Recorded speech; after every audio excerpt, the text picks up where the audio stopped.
A man looked at the skies and commented how the enemy was being serious, seeing dragons flying around. He couldn't believe they had sent so many powerful dragons just to fight one person. Then he understood. This was what they meant by using sheer force of numbers. He felt like he should welcome them, so he decided to face them head-on. With a snap of his fingers, a giant golem appeared. He called it the Barrage Steel Golem Orchestrion. He told the golem it was time to start moving. Now here's a bit of history from 15 years earlier. A woman known for her stunning looks took the title of Demon King. Her strong desire to control everything led to the fall of many great nations. She had a special power called the Grand Authority of Charm. It allowed her to control any man, and it even worked on other races too. Even after she died, her power didn't stop affecting people. If I am charmed by those two melons, I am also not going to stop believing. The Demon King's slayers had returned under her control, now serving her as loyal followers. Her power was so strong that the world had to change. Rules were relaxed, and many special exceptions were made to fight back. But now that the Demon King was finally defeated, only those exceptions remained. People were left wondering how to deal with rules that no longer fit. History had already shown how such things usually ended. In the palace hall of the Diamante Kingdom, a loud and heavy man shouted at the group standing before him. He told them they were all fired from their jobs. He said the royal palace should only be run by nobles chosen by other nobles. He also said the World Council had once banned discrimination against commoners, but that didn't matter anymore since the Demon King was gone. According to him, commoners no longer had the right to work in the palace. One man calmly raised his hand and asked what they should do about handing over their work. The nobleman looked shocked, then got angry that someone would question him. He reminded them he was the head of a powerful noble family. The man said they were fine with leaving, but it was risky to go without properly handing things over. The Duke raised his hand and told him to stop. He said he didn't care about such small matters. He added that commoners should figure those things out themselves and that it wasn't a noble's job to teach them. The man then understood that no handover would happen. The Duke simply laughed and told them to pack their things and leave. He said no one would check their bags since the World Council didn't allow checking personal items. The man accepted this, agreed to leave, and politely thanked the Duke before bowing. The Duke didn't respond and walked away, saying he had more important things to do. The man waited until the Duke left, then let out a deep sigh. He couldn't believe some people thought they could fix everything just by giving out careless orders. They didn't even understand how important it was to hand things over properly. He snapped his fingers, and the people standing with him suddenly turned into smoke. Everyone in the hall vanished, leaving only their clothes behind. The man took something out from under his shirt and activated it. It was an item box. Like a black hole, it sucked up all the clothes from the floor in just a few seconds. The hall was now completely empty, with only the man left standing. He didn't worry about it anymore. The tests for the golem operation were already finished. He couldn't use the antenna now that his special permission to use royal items was gone.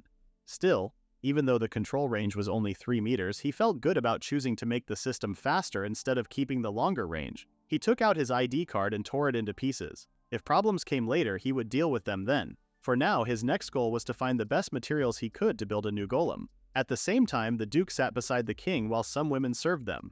King Barziel asked Duke Zayit why he looked so happy. Zayit said he had just taken care of some problems earlier, so he felt better now. Barziel mentioned that the World Council had called them to meet the hero, and he was glad Zayit was in a good mood since people might notice if they looked upset. A soldier then came in and said the teleportation circle was ready. The king and the Duke stepped into it and were teleported. Barziel felt sick and said he still wasn't used to teleporting. Zayit joked that the king should be used to it by now. He quietly said the teleportation system would belong to them in the future. Barziel simply nodded. After their secret talk, they walked into a large hall. People from many different places and kingdoms were already there. A host thanked everyone for waiting and introduced the hero. A girl with slim legs walked forward. People began whispering to each other as she walked to the center of the room. Then the hero gave them a strong glare. The room went silent. Even King Barziel felt the heavy pressure coming from her. Meanwhile, in Calcite Village, the main character had just finished eating lunch. He thought he could finally do whatever he wanted now that he had been fired, but he still needed at least 10 more years to finish his research, and time was running out. He quietly cursed to himself. He wondered if he should try his luck at the rare stone market near the Grand Ore Vein. He let out a sigh. At that moment, someone stopped nearby with a carriage and asked what he was daydreaming about while sitting in such a quiet place. A man greeted him casually and said he was willing to listen if there was something bothering him. The main character shared how he had finally left a job where he was being treated unfairly, but now, he was worried about the time he had left to finish his goals. He also said that his luck didn't seem to be helping. He apologized for talking too much. The man said he was glad the main character understood his situation. He also mentioned that the Dragonstone Kingdom wasn't such a shady place and suggested going to the treasure capital, Lapis, instead. The main character replied that he actually had some business to take care of in Lapis. The man then said he was heading there too. The main character gave him a quick look and guessed that he might be a merchant. The man said he was and explained that Lapis had all kinds of metals and even traded rare ones from the Grand Ore vein. The main character understood why the merchant was going there, but he also pointed out that the cart's axle looked worn out. The man smiled and said the main character had sharp eyes. The main character then said he had worked on the kind of technology used in carts. The merchant was surprised and didn't say anything for a moment. The two kept talking as they walked to another place. The merchant asked if the main character had any way to travel since Lapis was far away. The main character said he planned to hitch rides on shared carriages. The merchant then offered to give him a ride. The main character thanked him and introduced himself as Horace. The merchant said his name was Genji. Just as they were about to shake hands, a loud noise echoed through the town. Genji wondered what it was, but before he could say more, Horace ran off. Outside the town, Horace saw a dragon with shiny purple scales. He noticed chains around its neck and thought it was strange for a dragon to attack a town for no reason. Then a man showed up saying he was the heir of a noble family from the Diamante Kingdom and that he would defeat the dragon. Horace didn't think the man could actually do it. When he looked closer, Horace saw some mages below the dragon using special stones to hold it down. He quickly figured out that they were up to something. Meanwhile, a nearby house was already on fire. A woman was trying to run back inside to save her daughter, but no one else could help her. At that moment, Horace didn't wait. He ran straight toward the burning house. Some villagers told him not to risk his life, but he didn't listen. He kicked away the burning wood blocking the entrance. Then he shouted that he was there to help and asked if anyone inside could hear him. There was no answer, so Horace decided to search the house. He went up to the second floor and saw a child trapped in the fire. The girl was badly burned, but still alive. Horace believed he had arrived just in time. He quickly pulled out a bottle from his item box. He opened it and poured the liquid into the girl's mouth. Right away, her burns disappeared and her skin looked healthy again. Just as Horace felt relief, the ground suddenly shook. The roof broke apart and collapsed. The tremor was caused by a nobleman outside pretending to be a hero while fighting a dragon. The villagers saw the house's roof fall and feared the worst. Luckily, Horace was okay. He came out of the broken house carrying the girl in his arms. A piece of cloth he held grew longer and he used it to wrap the girl. Before leaving, he noticed a teddy bear lying nearby. He picked it up and somehow it fixed itself right away. Horace stepped out of the burning house and Genji asked if he was all right. Horace said the girl was safe. Genji didn't say much. He was amazed that Horace had saved the girl without a scratch. Then the girl's mother arrived. Horace told her the girl had just passed out from breathing too much smoke, but she would wake up soon after resting. The mother thanked him for saving her daughter. Genji looked at Horace and felt it was better not to ask anything more. Horace asked what had happened with the farce outside. Genji explained that the mages had brought the dragon down to the ground, and the nobleman kept slashing at it. But Genji didn't think the nobleman was actually hurting the dragon. The man just shouted a lot, acting like he was the best swordsman ever. Genji then asked what Horace thought about it. Horace said he had a bad feeling. Genji agreed. Right then, the dragon reached its limit and let out a loud roar. It suddenly stood up and broke its chains. The nobleman stood there, shocked. The dragon spun around and smacked him with its tail, sending him sliding across the ground. Horace called the nobleman a disgrace, but Genji said the moment felt kind of satisfying. Even though Horace wasn't feeling great, he still stepped in. The dragon was about to shoot fire at the mages, but Horace stopped it with a punch. Then he looked at the stone the mages were using. After knocking the dragon down again, Horace told it he had nothing personal against it. But if people used it again, that would be a problem. The dragon opened its mouth wide, trying to eat him. At that moment, Horace pulled a sword out of his item box and slashed the dragon. It exploded, and items like gold coins flew out. Horace picked up a gold bar and said it should be enough to cover things up. Later, while they were traveling, Genji asked Horace if he was really okay leaving all those gold coins behind. Horace said he was fine because he had already taken some gold bars. He explained that carrying too much gold would only cause problems for someone like him. Genji told him he was kind and asked him not to downplay what he did. Genji believed Horace left the gold coins behind so the villagers could use them to rebuild their burned-down houses. From what he saw inside the house, Genji was sure the woman who lived there wasn't alone. He thought she had a partner. He just felt sad that their whole house was destroyed. Genji agreed it was a terrible thing, but reminded Horace that they wouldn't take any side trips. Horace said he didn't mind. Meanwhile, the World Council spoke with a hero named Langea, the leader of the hero community known as the Ruster Report. The kings decided to reward her with anything she wanted for helping save the world. Langea said she only had one request. She spoke about Horace, the man who had trained her and the other 5 top members of the Ruster Report. and how he helped them defeat the demon lord. She asked for him to be allowed to marry women from different countries. At that time, Horace didn't even know that several women were planning to marry him. Jealous, aren't you, dear viewer? Everyone in the hall was shocked. King Barziel asked who Horace was. Langea said Horace was a commoner but also the strongest golem master in the world. She explained that according to the last letter she got from him, he had been working at the royal castle of the Diamante Kingdom, but he was later fired. When Duke Zait heard this, he quietly panicked. He remembered that he had recently fired all commoners from the castle, and now realized Horace was likely one of them. Langea and King Barziel both stared at him, clearly upset that he had fired the hero's teacher. Zait tried to defend himself, saying he didn't know. Langea went on. She said Horace was usually very secretive but had mentioned this in his final letter. Zait looked nervously at King Barziel. Then Langea brought up a recent rule made by the World Council. Because of the Demon King's growing power, the council told nations to start giving important jobs to commoners. Many countries agreed, thinking that by including commoners, their countries would grow stronger and be able to fight back against the Demon King. But she heard that the Diamante Kingdom had not followed that idea. Barziel and Zait didn't respond. Langea then talked about where her master might be going. She said the polygamy privilege wasn't needed anymore, but they would still need civil rights to enter that place. She believed the king of that land was very sick and couldn't attend the World Council. She walked towards someone and asked if they had come as the king's representative. Princess Lucia of the Dragonstone Kingdom didn't know how to respond. Langea asked her to give citizenship to her master and to all members of the Ruster Report. She said they needed it so they could use the rare stone market, which was under the control of the Dragonstone Kingdom. She explained that the rare stone market was found in the treasure capital of Lapis, and this was what she wanted as a reward for helping defeat the Demon King. King Barziel was too shocked to say anything, but in his mind he knew he couldn't let this happen. The hero group Ruster Report had defeated the Demon King all by themselves even though they were just commoners. Their power was incredible. On top of that, they all looked impressive.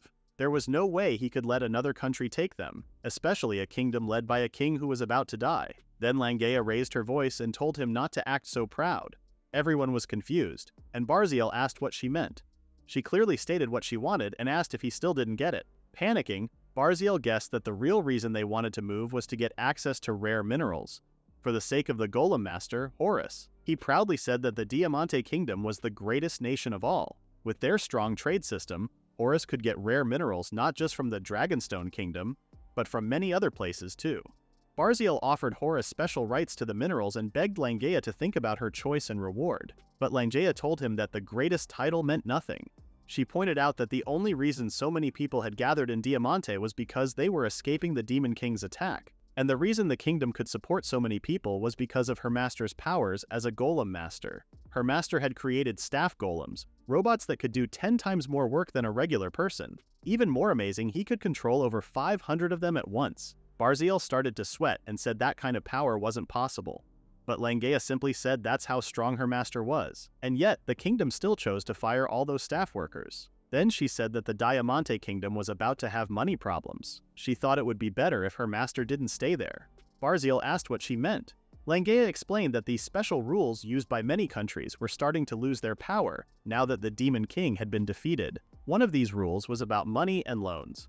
Since the world had been in a state of emergency during the Demon King's invasion, moneylenders were forced to allow longer times to pay back loans or had to lower their interest rates. Some of them were even made to give money to help support their countries. Barziel didn't know what to say. Langea then asked if he planned to fix everything with force. She found it strange that Barziel hadn't heard anything from the moneylenders in his kingdom. That was because her hero community had already gathered most of the repayment money in gold coins and bought the debt bonds themselves. Barziel was shocked. Langea went on to say that the hero community was also running money-lending businesses. She then asked if Barziel even knew that the country with the most debt was the Diamante Kingdom. Barziel couldn't believe it. Langea pointed out that Zaite, the head of the Lugasak ducal house, had the biggest debt of all. Even if he sold his royal estate, it wouldn't be enough to pay it back. Zait was so shocked that he fell out of his seat. Langea also said that the repayments were being made in small parts over time and with very low interest. The plan was to let the Diamante Kingdom pay the debt back slowly, but among all the countries, only the Dragonstone Kingdom was actually paying what they owed. This was the first time Barziel had heard about it. Langea explained that her sword, the Dragon Silver Sword Tail Agartha, which she used to defeat the Demon King, was made in the Dragonstone Kingdom. She then asked Barziel which country he would support in a situation like this, the one drowning in debt or the one paying it off. Langea turned her attention back to Princess Lucia and asked again if the hero community, along with Horace, could be granted citizenship in Dragonstone. Lucia now fully understood what Langea wanted and she quickly agreed to the request. Langea thanked her and told her team it was time to get ready to leave. As they walked away, Langea noticed that Lucia looked worried about being left behind. Sensing this, Langea gave a serious warning to everyone in the hall. If anything happened to Lucia, they already knew what would follow. No one said a word in response. Later in Lapis, the capital of the Dragonstone Kingdom, Langea sat inside a shop. She kept sighing, clearly worried. Then she noticed someone entering the line. It was Horace, and he noticed her too. Without hesitating, Langea ran up and hugged him. Horace was surprised and told her she was acting very different than usual. Langea felt happy to see him again and said he was important to her. When Horace said he needed to finish some paperwork, Langea told him not to bother. She had already gotten citizenship for him. Horace was surprised by how quickly she handled it. Then Langea grabbed his arm and pulled him away. When Horace asked where they were going, she told him they were heading to a mansion she had secured through the Ruster report. She wanted them to live there together. Horace told her not to say things like that in public, but he had no choice as she pulled him along. When they reached the mansion, Horace was shocked by how big it was. Suddenly, someone stepped out of the mansion and welcomed them. Horace said it had been a long time. The maid Tyrus agreed and said she had been waiting for the day they could all live together. Horace simply agreed. Tyrus smiled and offered to show him around. As they walked through the mansion, Horace noticed that no one else seemed to be there. Tyrus explained that for now it was just her and Langea. She said the cleaning was done, but they were still working on organizing everything. She also showed Horace a special room they had made just for him to build golems. Horace was surprised by how much effort the girls had put into it. Tyrus told him she hadn't done anything to repay him yet, so this was the least she could do. Horace was amazed by all the rare metals in the room. He didn't expect Dragonstone to have so much. Langea was happy that their master could now focus on his research. Horace remembered that it usually took at least 4 years to gain citizenship or national status, but now that everything was ready, he could start working on many things early. He thanked the girls for their hard work and gave them head pats. The girls, who had just helped save the world, smiled happily. Head pats were enough. Still, when Horace saw all the rare metals in the room, he asked how much it all cost. Langea said it was just pocket change. Horace somehow understood what she meant and chose not to ask more questions. Instead, he focused on the metals in front of him. Outside the mansion, a girl walked up to the gates. She said she had come to see for herself the true strength of the hero's master. This girl, Frederica, was a court alchemist from the Dragonstone Kingdom. She had been walking for a long time from the gate and complained to herself about how big the hero's mansion was. She slapped her cheeks to help herself focus, reminding herself of her important role in the kingdom. She wasn't there on her own. It was an official mission from Princess Lucia. In her mind, the one who should be nervous was the hero's mentor, not her. Earlier, Frederica had asked Lucia what her mission was. Lucia said it was an investigation. Frederica wondered why she was chosen for it. Lucia reminded her that the kingdom had agreed to accept the heroes group, called the Heroes Community, and had even given them citizenship. But that didn't mean they were fully trusted yet. The kingdom still needed to check them properly. Frederica asked if she had to investigate every member. Lucia said no, checking the person who trained the hero would be enough. That person was Horace. When Frederica asked why he was important, Lucia explained that since Horace was the hero's teacher, he likely had great skill. She also mentioned that Horace was known as a golem master, and wanted someone like Frederica, an alchemist, to evaluate him. Even the hero respected him, so Horace might be someone with strong abilities and good character. After hearing that, Frederica became curious. She wanted to find out if Horace was truly talented or just pretending.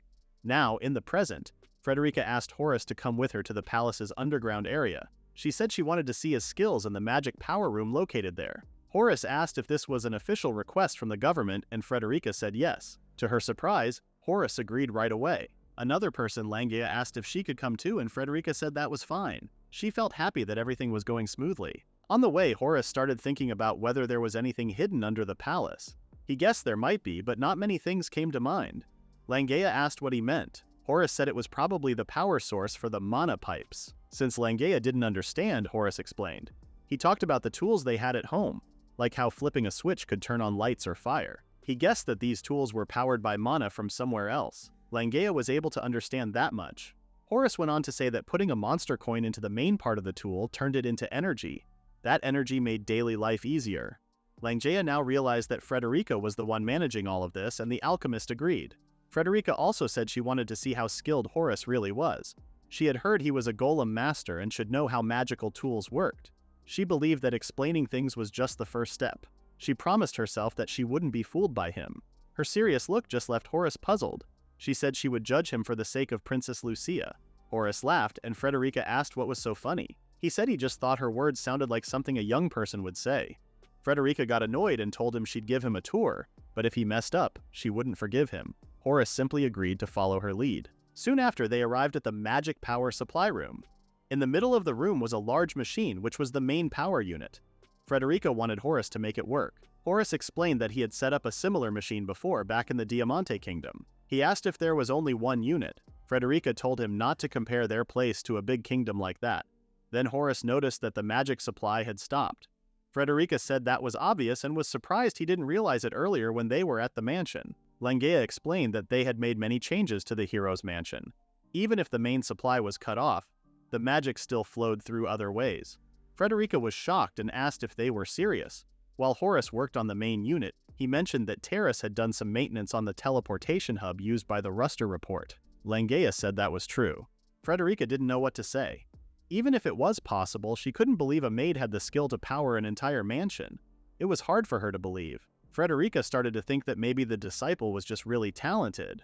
Or maybe it was one of those cases where people brag about their students, and that makes the teacher look amazing too. Either way, she was about to find out if Horace was really skilled, or just a fake. At that moment, Horace pulled out some rods from the main machine. He said it was the main core and pointed out that it was made up of many small pieces packed together. Langea asked what a core even was. Horace explained that in magical tools, the core was made from special iron that let magic flow more easily.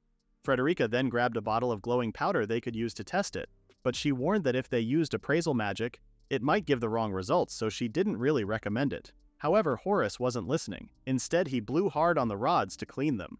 When Frederica asked if he heard her, he said the rods were just dirty and he couldn't help but blow the dust off. Frederica told him he should be fixing it instead. Then she focused her magic power on the core. Langea watched with interest as the black part on the rods started to disappear, but it came back quickly. Langea guessed that the goal was to turn the rods white. Frederica corrected him and said the rods were originally gray. She explained that if the rods turned black, it was almost impossible to fix them. What she was trying to do was bring them back to gray. Horace sighed, and Frederica, now annoyed, asked why he was just standing there doing nothing.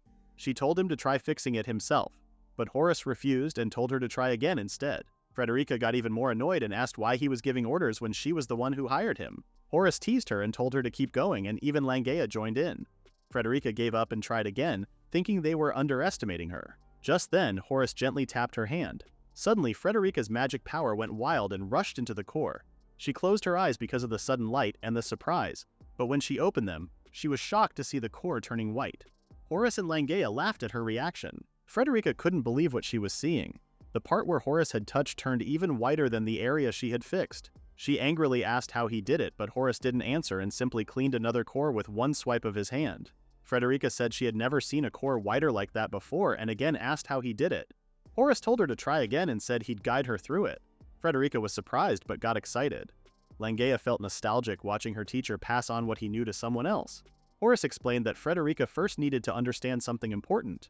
Magic always tried to stay balanced. He said it wasn't about forcing magic to become something.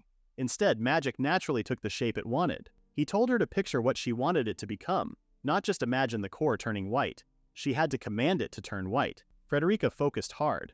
She told the core to become white and sent her magic power into it. Langea then noticed that it turned even whiter than before. Frederica couldn't believe what had just happened. Her knees gave out and she dropped to the floor. Horace told her she did well for her first try. Frederica, still in shock, replied that she would sue him. Seeing her cry, Langea said she understood how jealousy felt and pointed out how amazing Horace was. Frederica asked if they had any idea how many years it had taken her just to change the core's color from black to gray. Horace guessed it might have taken 5 years, judging from what he saw. Angry, Frederica asked how Horace even figured that out. Langea proudly said that this was the true power of the hero's master. Horace said that maybe it was just how things were, but if it was about living up to Frederica's expectations, that would be another story. Frederica knew he was teasing her and swore to learn all of his secrets. She said she would stare at him so hard she'd burn holes through him. She was determined to steal his techniques. Horace liked how ambitious she was. Frederica, on the other hand, couldn't stand how smug he looked. That night, Lucia checked on Frederica's progress. When she entered the alchemist's room, she saw Frederica fast asleep. She was even snoring, which was not normal for her. Lucia became worried and wondered if something happened. Another alchemist nearby explained that Frederica had rushed off to prepare something as soon as she returned, without saying much. Lucia then noticed several items scattered on Frederica's table. The other alchemist talked about how Frederica usually seemed like she had already mastered everything. She rarely showed much effort, but this time she had worked hard and made a lot of progress. One alchemist said it was surprising how quickly Frederica got so good at it. They mentioned that the hero's master had recently appeared, and they guessed that person might have inspired Frederica with something amazing. Lucia felt both surprised and happy when she heard that. Then one of the alchemists said it was time to return to their task. They had to continue working on the power section and quickly left, apologizing for leaving so suddenly. Lucia didn't mind and thanked them for their effort. After they left, Lucia looked again at the sleeping Frederica. She thought this was the most peaceful sleep she had seen from her in years. It made her believe that Frederica really had seen or learned something incredible. Suddenly, Frederica started talking in her sleep, saying something about beating Horace at something. Lucia smiled, glad that someone like Horace could have such a good effect on Frederica. Meanwhile, the alchemists who had just left were shocked when they saw that the cores of the main unit had turned white. A few days later, Lucia was amazed to see a carriage with a blue flag moving quickly without the horses getting tired. Frederica remembered that the wagon was built using Horace's bearing. A soldier confirmed this and added that they even increased the load by 30%. He said this improvement would greatly lower the cost of transporting metals from the Lapis Royal dungeon. Frederica thought there should be a limit to how much something like a wagon axle bearing could be improved. She praised Horace for making it possible. Horace gave her a quick glance and said that improving transportation meant helping the whole country. He explained that if they didn't push the limits, nothing would change. He told them how they had to move large amounts of supplies back in the Diamante Kingdom just to keep things running. Lucia said that even though Horace was good at paperwork, there was no way he could move that much alone. Frederica asked what she meant by paperwork. Horace was surprised that Lucia knew so much. Lucia explained that she had heard about it from Langea at the World Council. She mentioned that the Diamante Kingdom used hundreds of golems for operations in the palace, around 500 of them. Frederica was shocked by the number. Horace confirmed that even though the kingdom had many people, most of them were refugees and the skilled workers were rare. They provided high-quality farming tools, but they also needed to develop better wagons to transport the food produced by those tools. Horace fell silent, shaking as he remembered those difficult times. Frederica called him crazy for managing to do it all by himself. Just then, Lucia noticed that the carriage with the blue flag was falling behind the one with the red flag, even though it was supposed to be faster. Frederica jokingly asked if Horace had messed something up. Horace explained that he had installed new axle bearings that reduced friction. Because of that, the carriage faced less resistance. Even though the carriage was heavier, the horses should have felt like it was lighter. He pointed out that the horses looked confused and Frederica agreed. He guessed they just needed time to get used to the change. He told the soldiers to ride the horses more often so they could adjust, and the soldiers agreed right away.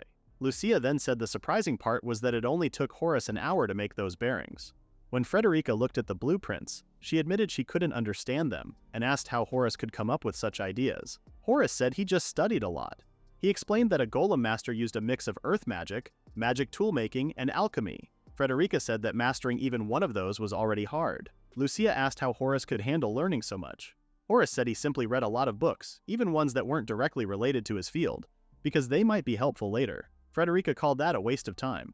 Horace then explained that the Golem Masterclass was created by someone who had the idea to combine 3 different fields. He said that if someone knew that from the start, they wouldn't struggle as much. He also said that new technologies were often made by putting together small pieces of knowledge. That's why collecting those pieces every day was important. Frederica agreed with that part. Horace added that saying it was a waste of time showed a lack of planning. Somehow that comment hit Frederica. Lucia teased Frederica by reminding her how she always ended up stuffing the fridge full after going shopping. Frederica quickly said that's not what she meant. Horace was surprised that Frederica didn't hold back her temper even in front of a princess. Lucia told Horace to be himself and not act differently just because of her title. Horace asked if that was really okay since he might not hold back. Still, something felt off to him. Frederica then said their country didn't really care much about social class differences. When she studied abroad to learn new techniques, she was shocked by the cultural differences. Horace asked her to give an example. She said the biggest shock was how schools in other countries separated nobles and commoners. But in Dragonstone, everyone was placed in the same class, no matter their grades or status. Horace thought that was rare. Frederica said that showed how different their way of thinking was. She explained that nobles in Dragonstone were at least aware of the struggles of poorer people, even if just in theory, but she also knew that wasn't true in other countries. Horace suddenly thought of someone named Zait who didn't care about commoners at all. Frederica said this kind of thinking came from nobles growing up only around people like themselves. For example, they might always eat fancy meals, but sitting next to a poor student at lunch could help them realize that not everyone had that. Some kids lived on simple school meals every day. Horace agreed that it made sense. He realized that in Dragonstone, the culture made people see each other more equally. Suddenly, Frederica wanted to speak, but she couldn't find the right words. Horace noticed and asked if something was wrong. Frederica said that Horace was using very old techniques. Horace admitted that it was true. He told them about someone he admired, a man who was both an adventurer and a golem master. Then Horace pulled something out from his vest. It was an autobiography written by that man 100 years ago. The girls were surprised at how well the book had been kept. Lucia guessed it was an adventurer's book. It told the story of the man's journey and explained the inventions he made as a golem master. Frederica seemed surprised that Horace looked up to someone. She tried to grab the book, but Horace didn't let her. Frederica called him stingy, but Lucia scolded her because the book could get damaged if handled carelessly. They also said Frederica had a habit of being clumsy. Then Horace explained why he couldn't let them read the book. It had hidden codes written throughout it. The girls asked what those codes were. Horace said they were messages that needed to be decoded. One message said that the world had been taken over 2,000 years ago by a group of 5 people. The girls were confused and asked what he meant. Horace said that only a golem master had the power to stop those 5. Lucia looked impressed, but Frederica reacted differently. She finally understood why Horace had trained so hard in those old golem master skills. Horace said he had already given them enough hints to figure it out. Frederica pointed out that those 5 people should be long gone by now. But Horace said they had lived a very long time. Frederica said that wasn't normal at all. Then Horace quickly got up to leave. Frederica was surprised at how fast he moved. Before leaving, Horace gave her some advice. He told her that if she wanted to grow stronger, she should find someone to admire. He said the world was full of people who had tried many different things, and she should look around and choose for herself. He also said that magic could go in many directions, and in the end, it was her choice. Frederica confidently said she understood. She also said in an annoyed tone that she would take a look if she had time. Then she told Lucia to let her know if the axle bearings had a problem, she would check it herself. Horace smiled and said that Frederica was noisy. At the entrance of the Grand Orvane's dungeon, located in the capital of the Dragonstone Kingdom, monsters dropped metal items when defeated. Because of this, many adventurers gathered outside the dungeon. One of them was Giador from the Diamante Kingdom, a noble from House Emodati. He thought the crowd was getting more annoying. One of his teammates mentioned that some people might be after his holy sword. Giador carried a special sword called Guardmite. His team joked around and asked to see it. Giador enjoyed the attention and asked if they really wanted to get a look. He said it wasn't every day people got to see a holy sword. Before he could continue, other adventurers got excited and started talking about Langia, who had just entered the dungeon. They said this could be her biggest treasure hunt yet, since she was a hero. Hearing this, Giador became irritated. He grabbed one of the adventurers by the neck and complained that people kept talking about a commoner like her. He said gossip like that didn't matter compared to someone noble like him. Angry, he asked where Langia had gone. The adventurers quickly gave him an answer to calm him down. Then Giador slammed the person he was holding onto the ground and walked away, saying he would prove what he could do. In another part of the dungeon, a group of adventurers had formed a circle around 2 others, having a friendly sword fight with wooden weapons. Langia, one of them, apologized for drawing a crowd. Horace, the other fighter, said he was the one who allowed the others to watch, so she didn't need to worry. He then asked why she looked surprised. Langia pointed out that Horace was usually quiet and mysterious. Horace reminded her that the Demon King had a power called absolute male domination, and if the Demon King had noticed him, things could have gone badly. Around that time, Giador arrived and joined the crowd. Langia claimed she would be the first to attack, and Horace just nodded silently. Everyone watched as Langia took a step forward to begin the fight, but suddenly Giador stood between them. He angrily asked if Horace was the hero's master. He couldn't believe that someone like Horace didn't even have the stance of a proper adventurer. Giador believed that if someone like Horace was her master, Langia didn't deserve the title of hero. Langia told Horace not to react to Giador and just continue with the duel. Other adventurers also told Giador to leave them alone. They even threw some of their loot at him to get him to go away. They said they had come to watch the hero train. Giador was frustrated that these people were buying into the story of a commoner hero defeating the Demon King and saving the world. He called it ridiculous. Horace and Langia stopped for a moment when they noticed something from Giador. Giador proudly introduced himself as the eldest son of the Emodati Count family and someone who had been given a holy sword by the Sinatica Church. He unsheathed his holy sword and swore he would expose their lies. However, the two ignored him and Langia attacked Horace. Horace blocked in time. As they continued to duel, Horace asked what was going on with Giador. Langea explained that Geodor was angry because a group of commoners defeated the Demon King before the nobles did. He was throwing a tantrum like a spoiled brat. Horace now understood why Geodor was acting the way he was. Frustrated, Geodor asked who they were calling a spoiled brat. Feeling mocked, he activated his holy sword and yelled that no amount of commoner training could defeat the Demon King. He claimed they had only gotten lucky and that the Demon King had just gone into hiding, and now they were lying about defeating him. Geodor swung his holy sword at Horace and told them to remember the power of his sword, Guard Might. Horace glared at him and told him to leave. The pressure from his glare sent Geodor flying into the dungeon walls. Geodor's followers quickly checked on him. Confused, Geodor asked what had just happened. Horace began explaining that mana always seeks balance. If you focus your mana into your eyes and glare at someone, the mana in the air reacts to the fear and instinctively moves away from you. This causes the air around the user to be pulled, building up pressure. Horace said he had simply focused that pressure on Geodor. He added that for someone like Geodor, neither a sword nor magic was needed, just a glare was enough. Geodor's followers helped him up and left the room. The others cheered for Horace, impressed by what they had seen from the hero's master. Langea remembered how the strength of one's aura increased over time. It was said that the color of the aura reflected the user's true nature. However, Horace's aura was completely transparent. Langea couldn't believe that her master had defeated a holy sword wielder, someone formally trained with just a simple glare. She couldn't help but say aloud how amazing her master was. Horace remembered how Tyrus once said his eyes were like cannon blasts, and honestly, she wasn't far off. Now that the annoying opponent was gone, the two could finally duel seriously. Langea called upon her aura and Horace did the same, but Horace's aura seemed to overpower hers easily. He asked what was wrong and said that if she couldn't even get close to him with her aura, then there was no point in her trying to get stronger under his training. Frustrated, Langea pushed herself forward. She attempted a stabbing move, but Horace easily stopped it by grabbing the tip of her wooden sword. He pointed out that her attack was light and reminded her of the letter he had sent earlier. In it, he explained that while the Demon King was gone, there were still many battles to fight. He said that if they still needed him to step in after the Demon King's defeat, then something was seriously wrong. Langea asked if Horace had gotten stronger. She said that even being 100 times stronger than before didn't quite explain it. Horace apologized for that.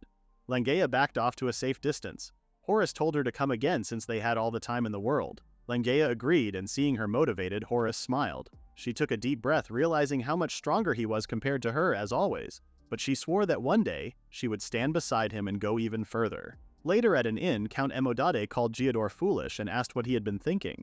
Geodor looked upset and said it was his father who told him that common people were spreading rumors about the Demon King's defeat and causing trouble. Even so, Count Emodade couldn't believe Geodor had gone and confronted the hero so carelessly, especially when their family alone owed the Ruster report 20,000 gold coins. Geodor was shocked. He shouted that the amount was 100 times more than their family's yearly budget.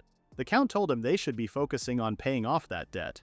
He explained that even though the Demon King was gone and they were getting 10,000 gold coins in aid money, the debt would still remain. That's when Geodor got an idea. He said they just needed to make the hero admit that they hadn't truly defeated the Demon King. If the world went back into a state of danger, nobles like them could ask for debt forgiveness again. Count Emodade, angry, threw a bottle at him. He shouted that the World Council had already confirmed the Demon King was defeated. He said he had been trying to negotiate lower interest rates on their debt, but Geodor's actions had ruined that plan. Geodor tried to defend himself. He said their family owned a holy sword, and even the royal family supported them. But the Count reminded him they only got 200 gold coins a year. Even with a small 1% interest rate, they could barely keep up. On top of that, using the holy sword came with high fees charged by the Senatica Church. He also said the church was deep in debt too. They owed a lot to the Ruster report and were now collecting money from all over the world to pay it back. Geodor was speechless. He couldn't believe what he was hearing. The Count went on, saying it wasn't wrong to say the whole world now depended on the Ruster report's gold. And yet his son had picked a fight with the hero, one of the most powerful people in that group. At that point, Geodor lost his temper. He shouted, grabbed his sword, and ran outside. Count Emodade, now panicked, asked where he was going and told him to come back. Horace was walking through the forest on his way home when he suddenly felt like something wasn't right. He spoke to himself, saying that he should try going deeper into the dungeon next time. Just then, someone stepped out from the bushes and pointed a sword at him. The person told Horace not to move and demanded that he tell his student to cancel the debt that the house owed to Ruster report. Horace already knew who the person was. He commented that it was no surprise he had tried an ambush, especially since he couldn't beat him in a fair fight. Horace even said he respected the effort. He remembered the man's name, Geodor. Geodor was surprised that Horace recognized him. Horace explained that the presence of the holy sword gave it away. Hearing that, Geodor took off his disguise and said he would get straight to the point. He swung his sword and cut the bag Horace was carrying. Rare stones fell to the ground. Geodor shouted that he wasn't just making a threat, he was giving an order. He revealed that he was the son of a count from the biggest kingdom in the world. He said Horace only had to say the word, and the girls would burn the contract on the spot. Geodor then ordered Horace to make them do it. But Horace began to explain how the girls got the money they had lent. He told him they earned that money during their journey to defeat the Demon King. They had fought strong monsters and didn't rely on anyone else. Erasing that debt would mean throwing away all the hard work they had done. Geodor shouted that none of that mattered. He said commoners had to obey nobles. He also claimed that the hero community had started as just an adventurer guild, and if adventurers died on the job, they didn't have to pay back what they owed. He argued that the real problem wasn't him, it was the survivors. Horace told him to stop, but Geodor shouted back that he wouldn't. He said he was the one giving orders now. Suddenly, he realized he couldn't move his body. He reminded Geodor again that the mana inside the dungeon always tried to stay balanced. He explained that the human body stored mana in a space different from the physical world. The holy sword made the body stronger by filling those parts with a lot of mana. He said that using fear to control someone was just like casting a paralysis spell. He said only people who could resist that fear and create their own pressure could use the sword and stand in front of him. He believed someone like Geodor was no match for a golem master like himself. Geodor told him to wait, noticing how Horace clenched his fist. Horace asked if Geodor hadn't learned his lesson from before and remembered how Geodor didn't like getting hurt. He said that for people who refused to listen, the only solution was a punch. Geodor begged him to stop, but Horace was already too excited to start. He threw a punch and told Geodor to take it like a man. Without holding back, Horace punched Geodor in the face and sent him flying like a ragdoll. Suddenly, Langea came out of the mansion after she felt the presence of a holy sword. She saw the sword land and stab into the ground right in front of Horace. When she noticed someone sticking their twitching legs from the bushes, she realized that her master had just used the iron fist of justice. Tyrus then said she was right about their master being okay. Horace was glad for the changes he had made to his body. Getting punched by him now felt like getting hit by a golem. He said some people don't learn unless they get beaten up, so they stop making the same mistakes. Langea guessed that Geodor had said a lot to Horace, but Horace told her not to worry about it. He was used to getting hundreds of requests and complaints every day when he lived in the royal capital. He explained that if he got upset over every small thing someone said, he would have lost his mind. Langea was surprised to hear that. Horace reminded her that the Diamante Kingdom used to give city jobs only to nobles. That's why regular citizens didn't usually complain. But after the Demon King emergency law, commoners started getting those jobs. Now, people began sharing their problems and requests more often. Langea realized it had turned into a commoners helping commoners kind of system. This made it easier for people to speak up. Horace remembered how citizens would say that their taxes paid the officials' salaries, so the officials had to listen. He could understand that thinking. But when serious problems came up, there were always people who jumped to wild conclusions. They would shout fake logic like it was the truth. If he could have, Horace said he would have beaten them up back then. Langea understood that their master had gone through a lot during those times. Suddenly, Tyrus saw some visitors. A woman came with her children and brought a basket of fruits. She greeted them and offered the girls some of the fruits. One of the girls said she had baked some potatoes and gave them to Tyrus. Tyrus thanked them. Langea noticed that they kept getting a lot of fruits and sweets even though they already had plenty. Tyrus said these were thank you gifts. She reminded Langea about the power unit maintenance that happened the other day. Tyrus explained that the city's magic power supply had become more efficient. Because of that, the magic tools that powered the city now needed only 20 to 30% of the magic stones they used before. The palace had officially announced that tax rates would go down a lot because of this improvement. That was why the hero's mansion kept receiving gifts. Langea was worried that maybe the government had just been keeping too much money before and was now only pretending to lower it.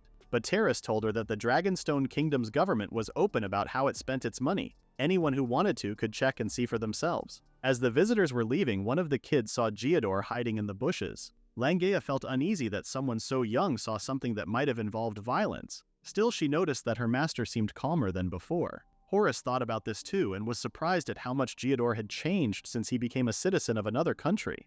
He realized that helping Dragonstone now matched up with Geodor's own goals. When their master walked back into the mansion, Langea said that their master should at least get a little thanks or recognition from others when he did something important. Tyrus thought this was because no matter how hard their master had worked before, he was never praised or thanked when he worked at the capital's castle. Langia then realized that their master didn't expect to be thanked at all. Terrace said that if their master had become too well known, the Demon King would have noticed him. It was hard to talk about, but the girls knew they couldn't really speak about their master's situation.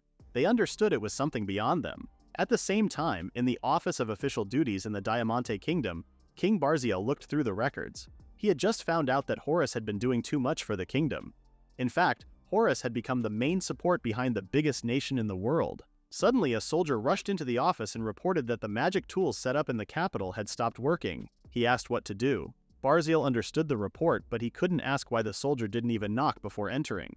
Right after that, another soldier came in and said the food transport cart's axle had broken, and there were no spare parts to fix it. Barziel knew this was a clear sign that his country was falling apart. The only mana supply station still working hadn't been taken care of since Horace, the one who always handled maintenance, disappeared. Everything was becoming a mess. What made things worse was that most of the noble alchemists cared more about talking and convincing others than actually fixing things. Because of that, the country couldn't move forward or improve. Barziel remembered that Horace, who was a golem master, always carried a dimensional storage tool, but now there were no spare parts or instruction manuals left behind.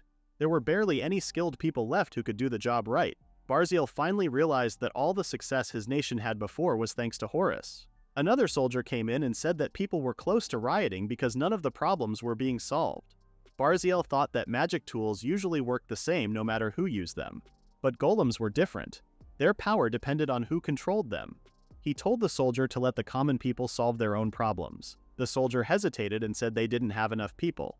Barziel, now angry, told them to work 10 times harder, like golems. His angry voice made the soldier run out. As Barziel worked through the piles of documents, he let out a sigh.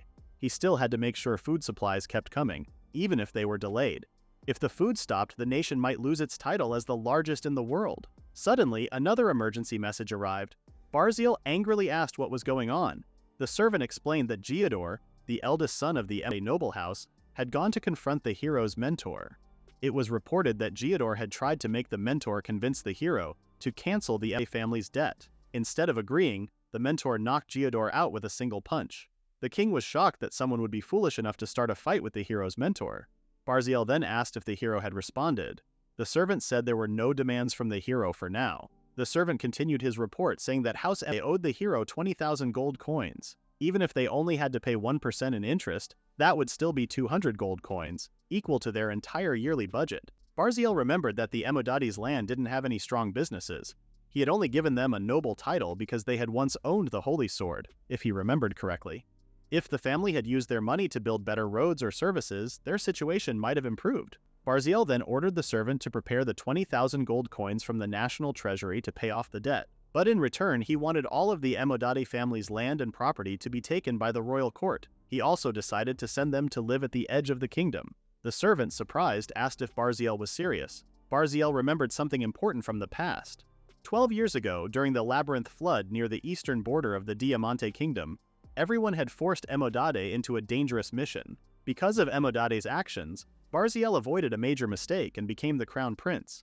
Barziel believed this decision would settle the past. The servant accepted the order and left. Barziel thought that no one else should try to test their luck again. After some time, he received the report that the 2,000 gold coins safely reached the hero community, but looking at the actual receipt makes Barziel's stomach hurt. At that time, more bad news arrived. Barziel asked what the problem was this time. He was angry and demanded to know what the others were doing, calling them fools. He read a report saying that sons of noble families had caused trouble in the hero communities and related groups. It also said that violence had broken out. Barziel shouted, asking if those fools were trying to ruin the country. The servant said they had gotten statements from the people involved. Barziel asked what they said. The servant explained that the son of Count Emodate had even pulled out the holy sword against the hero's mentor. But the problem was considered over after Geodor was punched. Then, with the debt repaid and the family sent to live at the border, the matter was closed. Barziel then learned that debt collectors had tricked the sons of noble families into causing problems. These sons messed with the hero communities, so the king would feel forced to step in, pay their debts, and say sorry to fix everything. Because of this, more people began to support the idea of letting a few noble families go bankrupt to solve the debt crisis. Barziel was furious. He felt like everyone was laughing at him. He demanded an investigation to find out why all this was happening. The servant hesitated, then said they had already looked into it. Barziel grabbed him and ordered him to say everything. The servant explained that after Barziel had signed an order to prepare 20,000 gold coins, a study group had been formed, led by the dukes. Barziel couldn't believe how foolish they were. He said they only looked at what was on the surface and didn't understand the bigger picture. He pointed out that the hero's mentor had handled the issue with the A family gently. Barziel also mentioned he owed the Emodates a favor, so it had been a special case. Then he asked the servant how much debt they were facing this time. The servant looked away and said the amount was a shocking 10 billion gold coins. Barziel sat down in disbelief. Their yearly national budget was only 10 million gold coins. He couldn't believe that anyone thought they could pay back 100 times that amount overnight. Now that the situation had become so serious, Barziel said the royal family would have to pay and even bow their heads just to fix the mess. But he shouted angrily, asking where they were supposed to find that kind of money. He couldn't help but curse out loud. Meanwhile, Langea found out about the recent attacks happening at the same time on hero communities and their related facilities. She thought the attackers might have lost their minds. Horace said she figured something like this would happen when she heard that the Diamante Kingdom had paid 20,000 gold coins. She believed that smart people without imagination could still do strange things. But Langea wasn't even sure if they were really smart. Horace called them clever, but said they could only see things in a limited way. Langea agreed and started thinking about how they should deal with the problem. News about the Diamante Kingdom's nobles being unfriendly to the hero community had spread to other countries. Langea saw that the situation was getting worse. She wondered how much debt was connected to these attacks. Horace said the damage already cost around 10 billion gold coins, and there was no way the king could afford to pay it. Langea then asked herself how they could make the kingdom pay. Horace suggested they should take something valuable from them instead. Langea agreed right away. She knew their master would like to have some special medals for his golem. Then Langea got an idea. She suggested taking the antenna from the capital of the Diamante Kingdom. Horace was confused and asked if there was really an antenna there. Langea explained that there was. She said their master's golem could only be controlled within a 3-meter range, but with that antenna, Horace could control the whole capital by himself. Their master had not built a large golem yet, even though making the antenna was simple. Horace then realized the problem. It wasn't easy to build the antenna because of the materials and the skill it needed. Both of them smiled as they finally decided what they should take from the Diamante Kingdom. The hero community's request eventually reached King Barziel. He said it could be a major turning point for their kingdom. At that moment, a secretary, who looked a bit feminine, told the king honestly that he didn't want to follow the hero community's order. Barziel guessed that Razor had also read the letter and could understand why. Razor said he did. He explained that the kingdom would get big help with its debt if they gave up the antenna. Barziel agreed. Even if they used their whole yearly budget, it wouldn't be enough to pay off the debt. Right now, they could only pay a small portion of the interest. He asked Razor why they shouldn't take the deal. Razor brought up something important. The hero's master had given up his long-range power so he could have better control over his golems. Barziel told him to keep going. Razor warned that if they gave away the antenna now and the hero's master ever returned to Diamante, things wouldn't be the same. Barziel agreed. He knew Razor had also read the 3 great records of super ancient history, and Razor confirmed it. Barziel realized that Horace, the hero's master, probably used the antenna as a relay to make up for his short range. That seemed like the most logical answer. Razor said that was likely the reason why Horace had been in their country in the first place. It was because of the antenna. Barziel agreed completely. He even admitted that a part of him had hoped they could invite Horace back to the castle someday. Razor understood since he had read the records showing Horace had worked in the royal castle for many years. Barziel then assumed that the other nobles had also read the letter. He asked Razor what they thought. Razor stayed quiet for a moment, then said the antenna wasn't being used anywhere in the country right now. Barziel told him to just say what the nobles had said. Razor told him their exact words. The nobles had mocked the common people, calling them fools for wanting something useless. They said they didn't mind giving up the antenna if it meant keeping the country safe. Barziel was shocked at how little imagination his people had. He reminded himself that a ruler should never believe something without seeing proof. That's why rulers needed to gather information, and they must also surround themselves with people who can give accurate reports. Only now did Barziel truly understand what his father used to say, words he had once thought were just wishful thinking. Razor asked what was going on. Barziel then decided to agree with the hero's demand. He told Razor to get ready to hand over the antenna. He had already made up his mind. He would stop hoping that the hero, Horace, would stay in their country. That decision was final. But he had no plans to protect the nobles or keep their so-called peace. He also ordered Razor to make a full list of proper prisons in the country, because he planned to lock up all the people he called fools. Razor followed the order, but in his mind he remembered how just a few days ago, The king liked being surrounded by people who only said nice things to him, even if those people weren't very smart. Still, Razor thought that Barziel might actually be someone who could get things done if he really tried. Before Razor could leave, Barziel stopped him, which made Razor feel uneasy. The king then asked, in a serious tone, if Horace was angry because they didn't truly value what he had done. Razor didn't think that was the case. Based on how Horace seemed happy after punching a noble who used a holy sword, Razor believed Horace wasn't the kind of person who cared about being praised. He also said Horace might not even have a reason to care about them at all. Barziel thought that made sense. Then Razor asked directly if the king had any regrets. Barziel flinched and couldn't find the right words to answer.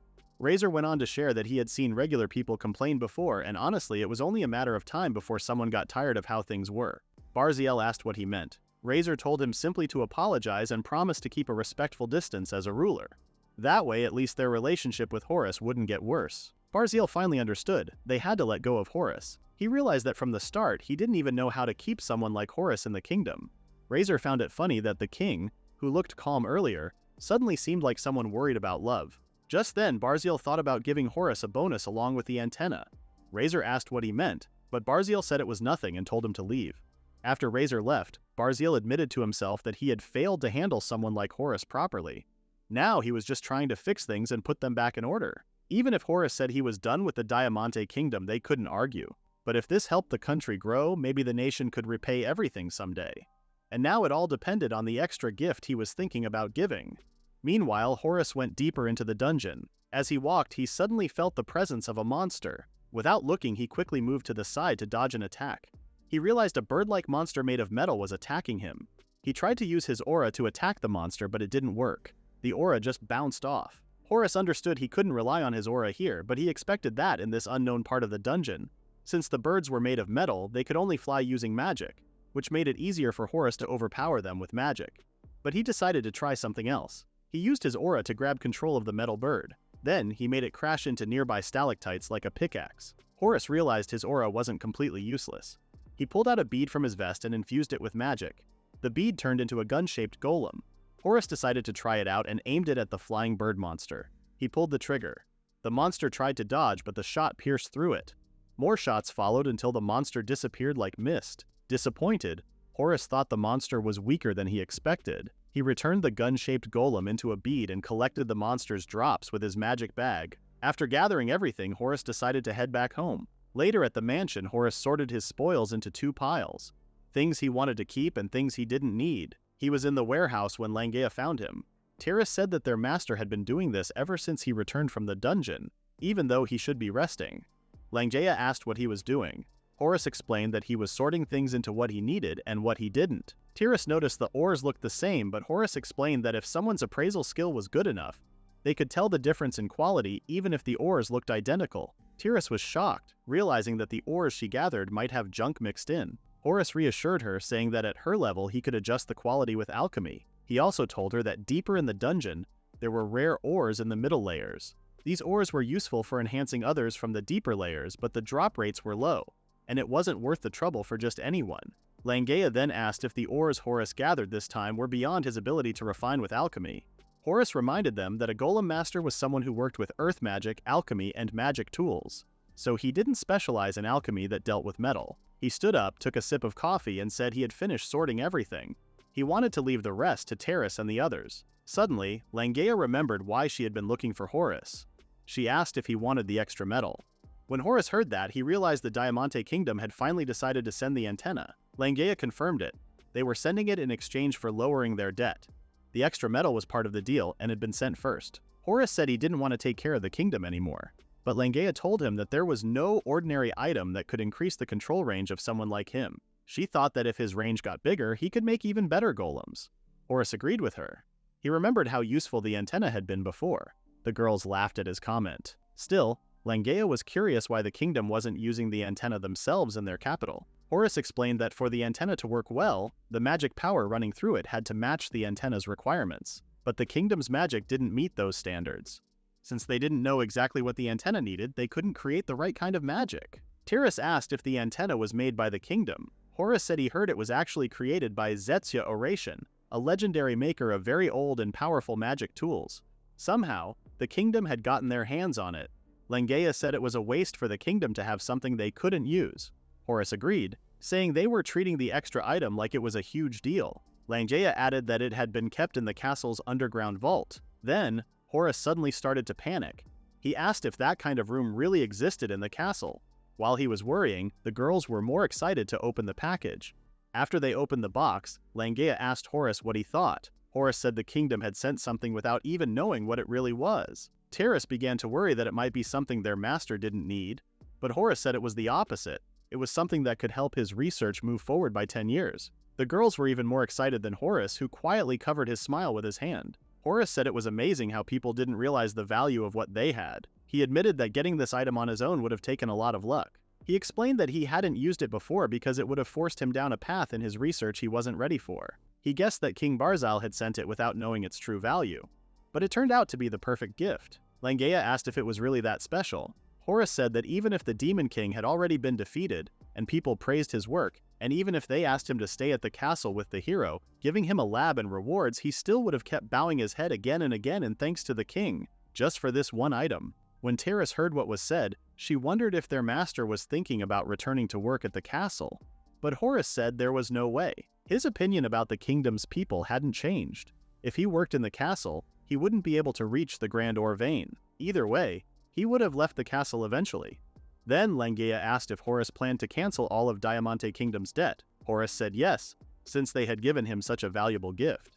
With the debt gone, Horace could only imagine the foolish nobles acting wild and full of themselves. But if they ever forgot what it meant to carry the title of hero, Langea said she would make sure they remembered. Horace soon realized that the girls were planning to spread the news about the debt being gone just to stir things up. They wanted to lure the nobles into acting carelessly so they could be used as an example later. When Langea asked if that would be a problem, she added that she had learned this trick from her master. Horace couldn't argue with that. After all this, King Barzal got official word that the kingdom's debt had been completely cleared. He was shocked, and then he cried. Not long after, a man began camping outside the hero's mansion. He watched the women heroes going in and out of the building. People said these heroes had finished cleaning up the last of the trouble after the Demon King was defeated. Then, some curious kids asked what the man was doing and looked through the other side of his telescope. Guards quickly told the kids not to touch it. The man, still watching the hero's mansion, said the hero community was exactly how the rumors described it. He said he liked what he saw. Then, with a creepy look, he said he wanted to make all the women in the hero community his mistresses. He kissed the telescope with his big lips, acting in a disturbing way. Horace and Langea had been reviewing the recent movements of the nobles, when a team member reported that someone from the Diamante Kingdom's ducal house was outside. This person wanted all the girls to become his mistresses. Horace remarked on how quickly this demand had come. The noble, who was overweight and unpleasant in appearance, became angry at their delay. He shouted that nothing good would happen if they kept him waiting. He introduced himself as Ashton, head of the ducal family. Langea said it was her first time hearing his name and asked what he wanted. Ashton pointed at the girls, saying they were so beautiful that he wanted all of them for himself. Langea firmly refused. Ashton warned them about what would happen if they rejected him. Langea was shocked that he thought he could control the heroes. Ashton claimed they were just people from a poor kingdom known only for producing metal. Langea then told him that the sword she had used to defeat the Demon King was made in that so-called poor country, and she hoped she could show him just how sharp it was. Ashton grew angry at their refusal. He shouted that the leader of a country should be responsible for repaying debts, and that as citizens of the same country, they were also obligated to do so. Langea asked if Ashton was planning to trap Princess Lucia in debt, but said there should be no problem if the favor was repaid immediately. She also questioned if he was trying to charge an outrageous interest rate. Ashton insulted them, calling them uneducated commoners. He claimed his kingdom had the right to make Princess Lucia pay 100 million gold coins to his ducal house. As for the members of the hero community, he valued them collectively at another 100 million coins. Langea doubted such a greedy noble could actually prepare that much money for a loan. She said it would not be a problem if they returned it right away. Horace disagreed. He explained that by canceling such a debt, Ashton would create a one-sided obligation, forcing the princess to repay the value in other ways. A debt, after all, was the same as a legal right. Holding it meant the lender could demand conditions from the debtor. Ashton was surprised to find a commoner who could think like that. Still, Horace added that the lender could not truly enforce this right unless there was a valid reason. Langea said the entire situation seemed strange from the very beginning. A group of soldiers called out to Ashton and showed him the precious metals they had taken from a nearby warehouse. They said they could have gotten even more if certain people had not gotten in their way. Some of the girls asked Langea who these men were, but she was wondering the same thing herself.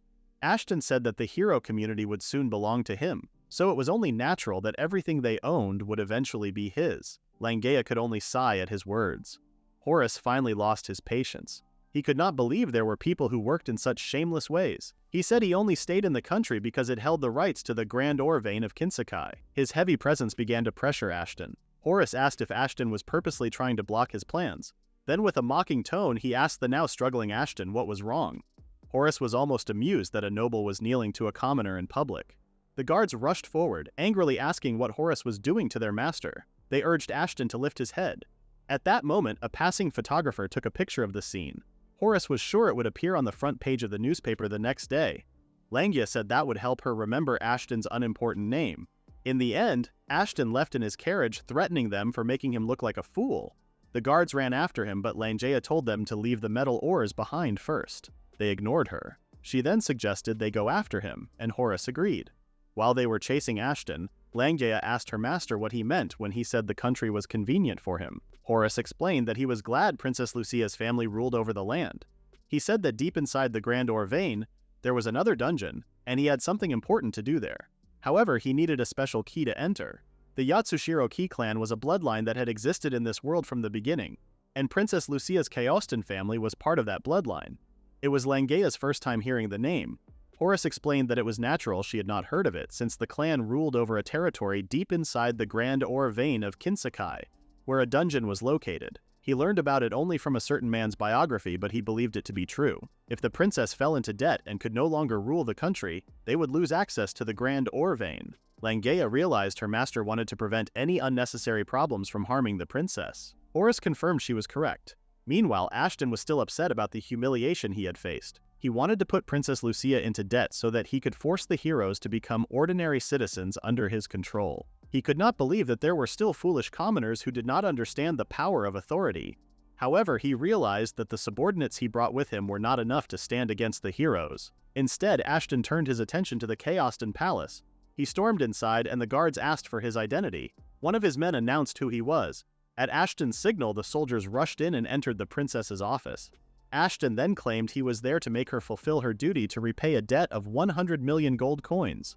Frederica told him to stop making a scene and demanded to know who they were. Ashton calmly sat on the sofa and introduced himself as the Prime Minister of the world's largest nation, the Diamante Kingdom, and the head of the reckless ducal family. He could not believe they dared to ignore him. Frederica firmly stated that they would not agree, because doing so would make them no better than slaves to the Diamante Kingdom. Ashton reminded her that the world was now ruled by those in power, and that a country which only gathered metal was already like a slave. He also claimed that this was the first time anyone had forced a one-sided payment obligation, and that no current rule from the World Council forbade it. Frederica declared that things would not go the way Ashton wanted. Lucia quietly watched as Ashton stepped on a picture frame. He could not believe his words were not getting through to them. Frederica kept arguing but stopped when swords were suddenly pointed at her face.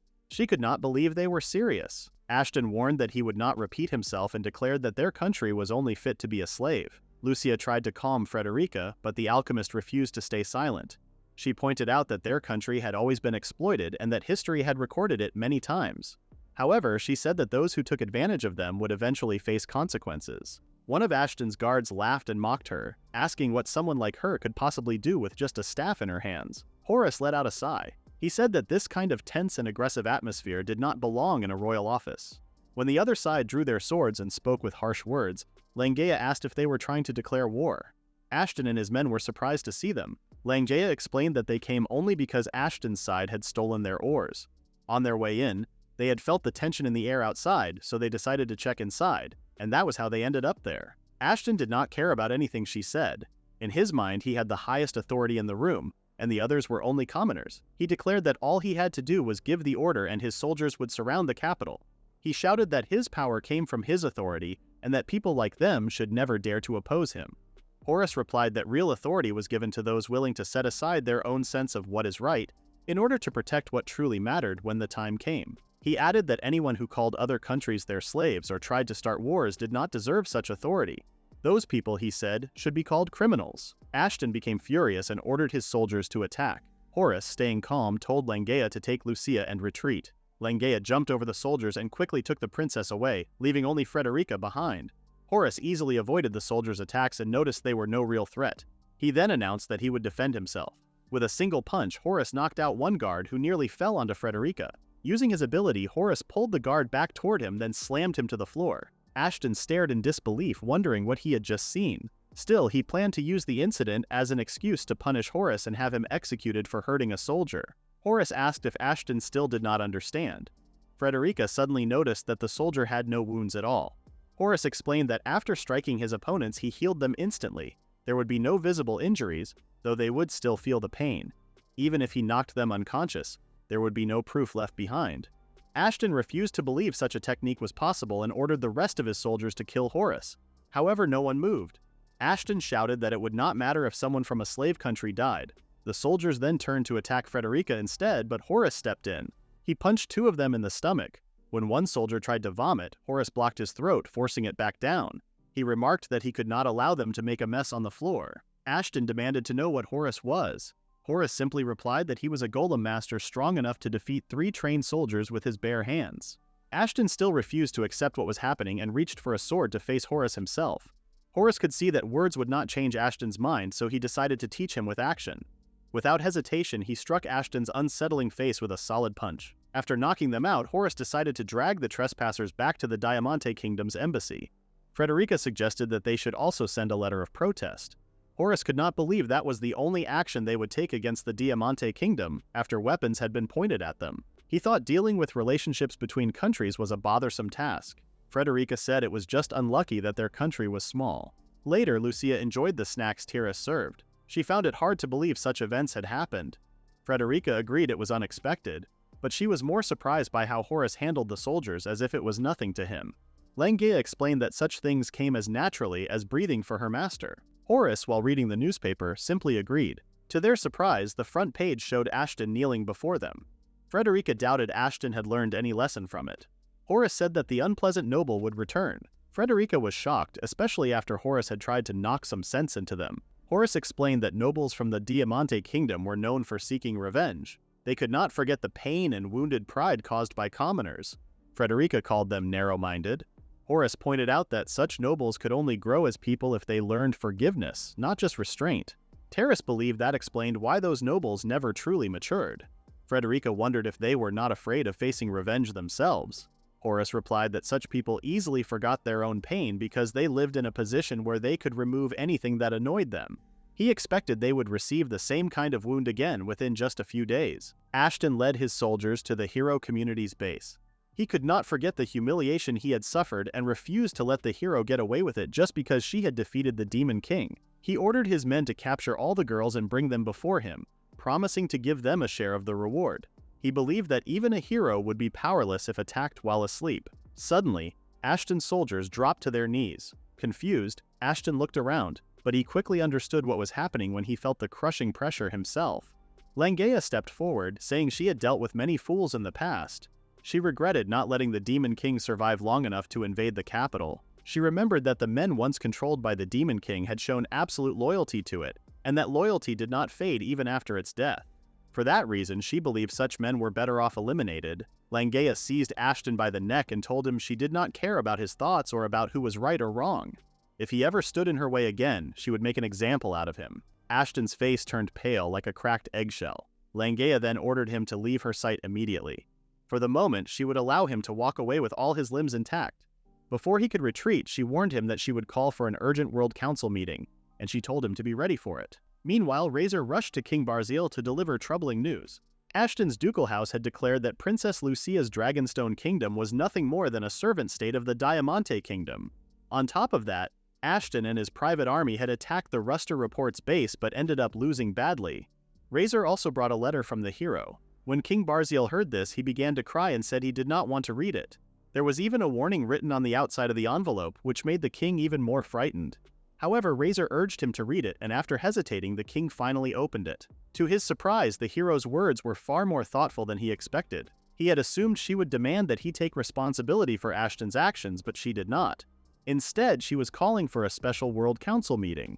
Langea, the hero herself, would personally host it and instructed that every person who had a problem with her should be invited. King Barziel believed that her plan was to confront all her critics at once. Since this was a World Council meeting, he assumed she wanted as many countries as possible to attend.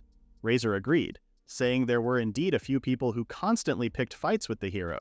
Many of them were individuals of high status who believed they were the ones meant to defeat the Demon King.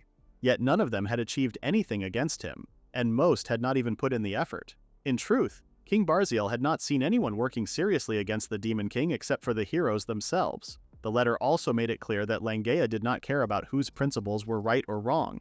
She did not care if these people had done things they should be ashamed of. The king was stunned that a 17-year-old girl seemed more mature than he was, even as a ruler. Still, he believed that a person could only grow by learning the value of forgiveness. He also remembered how the World Council had formed long ago after the religious leaders had taken overwhelming control of governance. Humanity had learned from that mistake and realized it could stand on its own without relying entirely on God. This was why no religious figures were ever invited to the council's meetings. Razor believed that this upcoming meeting was part of Langea's plan to show the nobility exactly what kind of person she was as a hero. King Barziel could already imagine her making the divine blood adventurers tremble with fear, especially those nobles who continued to cause her problems. The term divine blood adventurers referred to members of religious nations, bloodline nations, and adventurer groups. According to sociologists, every person belonged to at least one of these three groups. King Barziel and Razor had believed that the audience would turn into chaos. Barziel had wondered if the hero's master would also attend. Razor had been certain that Horace would come, since it was his students' accomplishments that were being downplayed. As their master, he should at least show his face, and Barziel had agreed. Barziel had also wondered if it was truly possible for someone to lose faith in the world they lived in. Razor reminded him to look at their own country, the place Horace had left. She was sure that the Chaosed and Dragonstone Kingdom was now safer, and its people would no longer care about lands they saw as unimportant. However, Barziel remembered that there were still people who firmly believed the strong should protect the weak. He believed Langea's words in her letter meant that her master's powers were not only meant for protection. Both of them recalled the shameless complaints from commoners about the space they were given in the palace. The nobles had been granted great authority and the ability to protect others, yet their priorities were different. Barziel doubted that even Razor would want to protect such people without question. Since Razor could not respond, the king added that even if they did protect those people, they would not hear a word of thanks.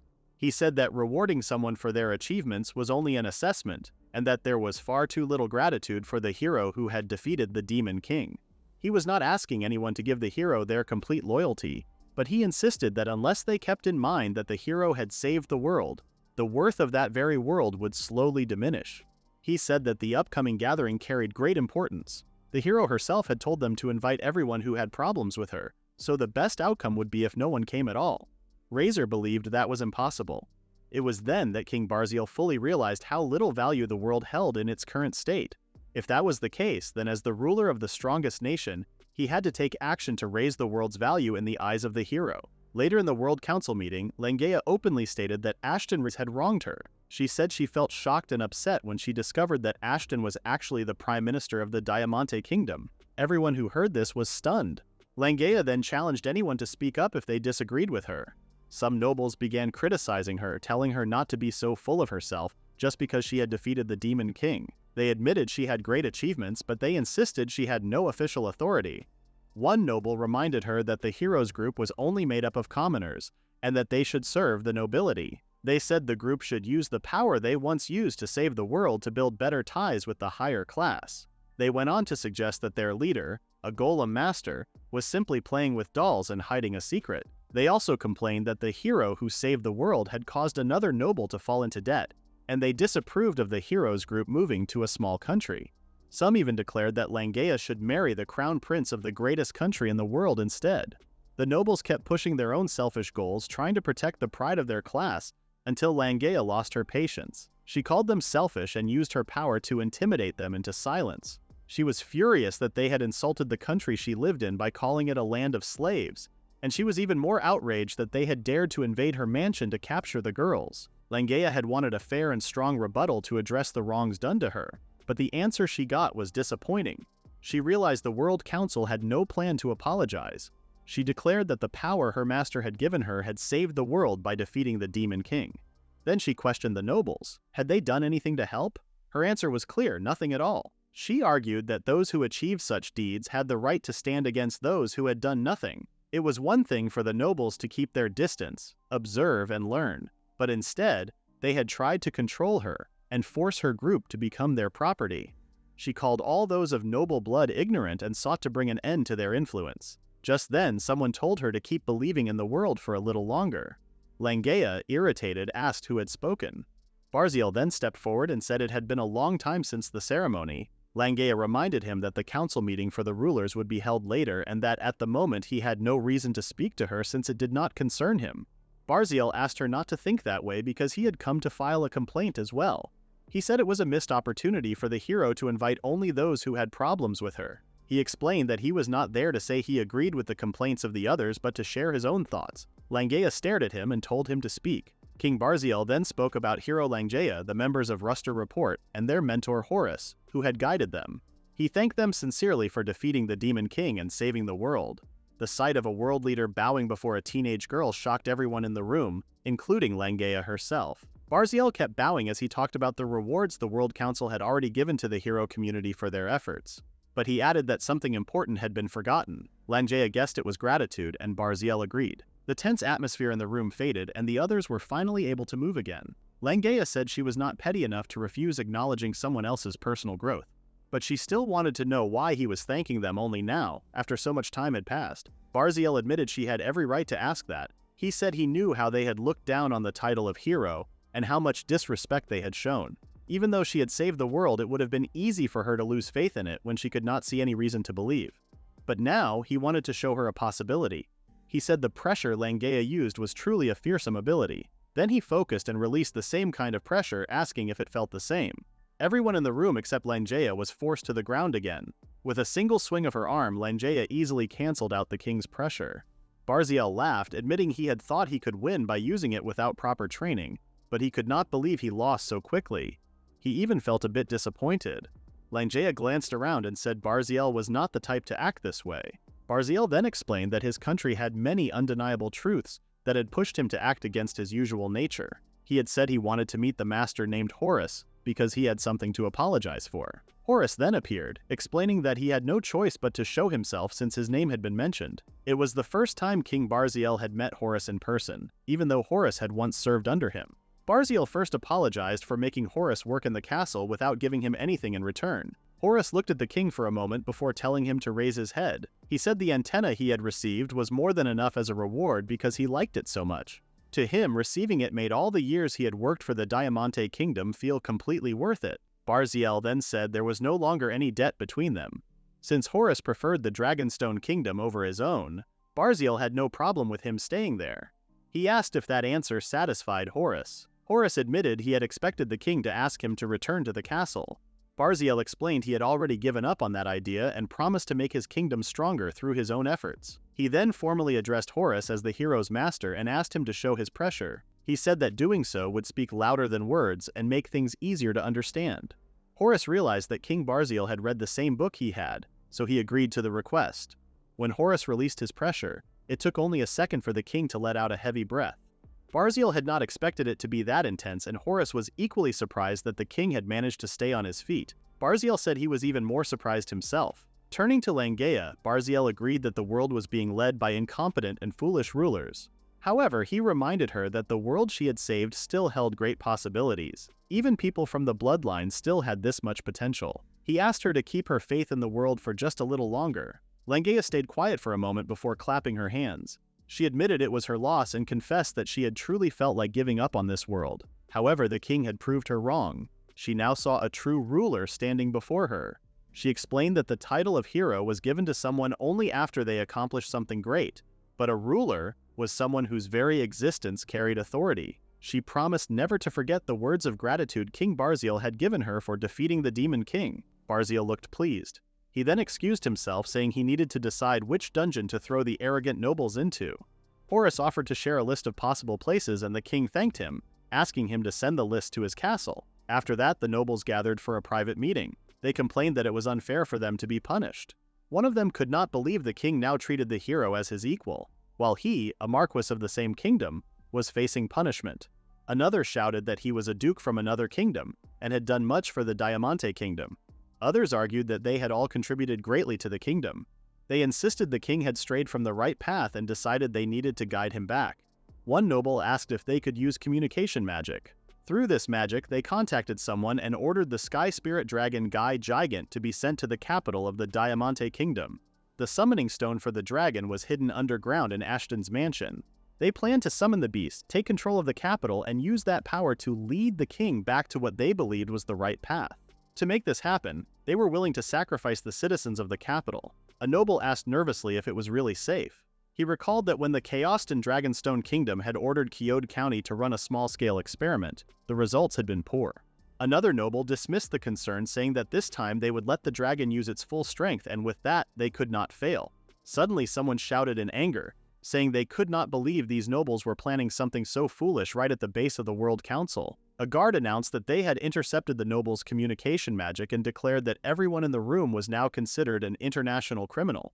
Soon after, King Barziel learned what had happened and shouted in anger. He could not believe people kept making such foolish mistakes. Razor told him to calm down, but Barziel could not understand how Razor could stay so relaxed when the meeting had just ended. The matter was about Guy Gigant. It was said that a dwarven swordmaster had defeated it and brought prosperity to his hometown. Barziel had expected Horace to take action in this case. At that moment, someone knocked on the door. Razor checked and confirmed it was Langja and Horace. When Horace entered, Barziel asked if he was heading to the capital. Horace said that was indeed the reason for his visit. He also had a request. When Barziel asked what it was, Horace explained that he wanted to borrow Diamante Kingdom's underground antenna. Barziel remembered that Horace was not the type to ask for permission, so he guessed Horace wanted it for another golem. Horace confirmed this. To hand over control of such a large antenna, many documents needed to be completed, and transporting it would take time. On record, it still belonged to the Diamante Kingdom. Barziel was surprised by how much Horace knew. Horace reminded him that he had worked in the castle for many years, which made sense to Barziel. Barziel agreed to his request and offered his hand, telling Horace he could use the antenna as much as needed. He apologized if his hand was still sweaty from earlier events. Horace did not mind and shook the king's hand. The king asked Horace to take care of the capital and offered teleportation magic if needed. Horace refused, saying the documents would still take time to process, so he would travel on his own. He then left. Barziel turned to Langea and asked if she was not going.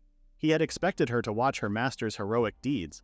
Langea said it would not serve as a good reference for her, as there was a big difference between how she viewed battles and how her master did. Meanwhile, the summoning stone was filled with intense magic power. This caused something to appear in the middle of the kingdom's capital. The citizens looked to the sky and saw a black dragon hovering above them with a fearsome presence. When the massive dragon appeared, the people in the capital ran for their lives. As it prepared to unleash its breath attack, a man carrying a giant sword stepped forward through the crowd of panicking citizens. The dragon released its attack, but an aura slash from the man's sword cut through it before it could hit the city. He could not believe that his only task was to stall the dragon until the hero's master arrived. The thought made him frustrated. Most members of the hero community had already been sent to other countries and would not be coming back anytime soon. To make matters worse, no one had even called for an S-ranked adventurer, even though the SS-ranked ones were missing. Because of this emergency, he could not even take his long-awaited promotion exam. Grumbling, he mocked how the A-ranked Deed of Twilight was apparently considered good enough to be used as bait. Still, he kept swinging at the dragon while continuing to taunt it. But to his shock, his powerful slashes did nothing against the creature's tough scales. In that moment, he realized this was not something he could treat like a joke. This was a fight that could easily cost him his life. After some time, Horace arrived on an aircraft. He saw that everyone had already evacuated because of the king's orders, and the area was in better shape than he expected. He also noticed that only Deed of Twilight was still fighting, managing to hold the dragon back for an hour at the cost of his arms. Horace joined the fight and told the dragon to focus on him instead. The adventurer was surprised when he saw Horace carrying a huge firearm. He realized this man was the hero's master. Then, Horace fired at the adventurer. The adventurer thought he was finished, but to his shock, his arm completely healed, even restoring his torn sleeves and gauntlet. Confused, he checked to see if his arm worked normally again. Horace saw that Deed of Twilight was the only person still injured. The adventurer decided to slip away, knowing his job was done. Horace explained that he had rushed to the capital at full speed and was not feeling well either. He stored his aircraft using storage magic and challenged the massive dragon for a warm-up fight. He brought out the same gun and fired at the monster. The dragon ignored the shot and charged at Horace, throwing him off balance in midair. It then followed up with a tail strike, but Horace dodged and landed a powerful body blow. The punch was so strong that the dragon's eyes almost popped out, and it sent the creature flying toward the mountains. Horace remarked that he had set the bone golem to stable mode, which kept its magic power balanced, but lowered its combat strength more than he expected. To make the gun-type golem stronger, he needed to rely on the bone golem inside his body. With that power, he would also need to improve its calculation ability, which affected how well he could control it. For now, keeping it in stable mode was the safest choice. He realized there was a big difference between reading about something and actually using it in battle. While Horace was deep in thought, a breath attack came from the dragon, which was still on the ground. He casually blocked the attack and called the dragon unlucky. The dragon was left speechless. Horace explained that all of the dragon's breath attacks were filled with magic power, and magic always sought stability. If he planted the idea that turning into air was more stable than remaining as a breath attack, he could easily neutralize it with a single touch. He said this was something only someone who truly understood the nature of magic through deep knowledge could figure out. He warned the dragon not to underestimate humans. The dragon tried another breath attack, but this time Horace noticed it was stronger than before. He dodged it, knowing that the dragon likely did not understand his words but at least figured out that his touch was the problem. The dragon had made the breath attack more stable to prevent Horace from altering it. Finding it troublesome, Horace decided to calm the beast. He punched the breath attack before it could even leave the dragon's mouth, causing its mouth to explode. The dragon roared in pain, and Horace complained about the noise. The dragon slashed with its claws and managed to push Horace back. It stayed on the ground but took a fighting stance. Horace then said something was about to be ready.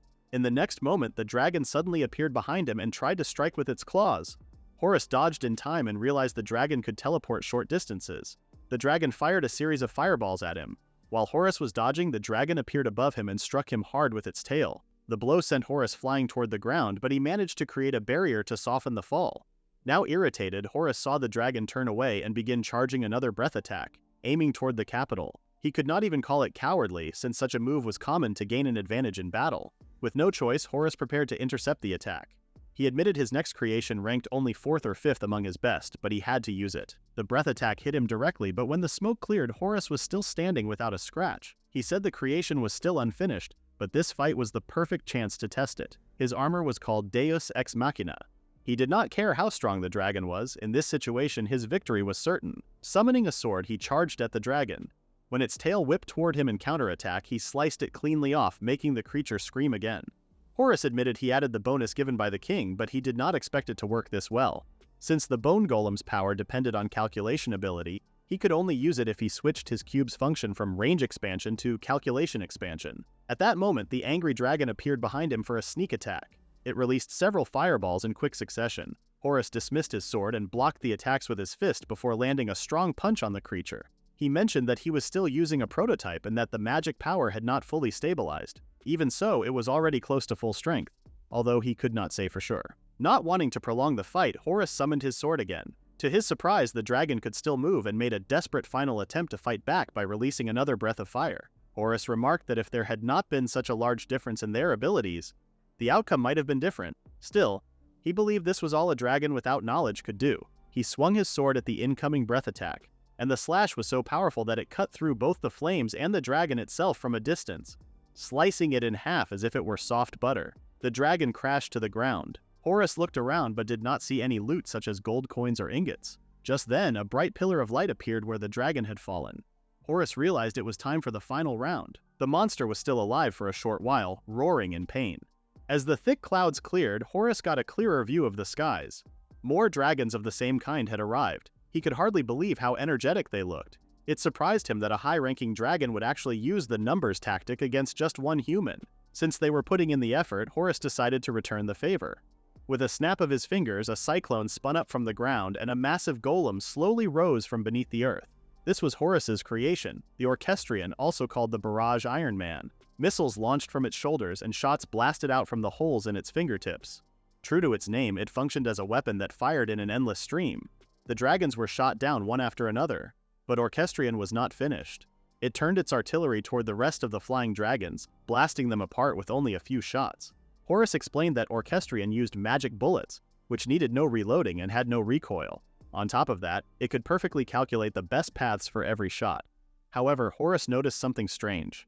None of the defeated dragons were dropping any loot. Deciding to change tactics, he ordered Orchestrion to switch to Paralyze mode, A single shot froze the dragons in midair and they dropped to the ground like mosquitoes. Horace guessed this was because the creatures were summoned monsters that acted separately from the summoner's main body. In other words, nothing would change unless he took down the main body itself. At that moment, a dragon suddenly appeared in front of Horace and attacked him with its tail. Horace calmly stepped to the side to dodge the strike and said that this kind of attack would not work on him. The dragon then switched to using its claws, but it still missed every time. Horace explained that when the numbers strategy was used, almost all of the main body's energy was focused on one thing. The creatures were also being controlled in real time.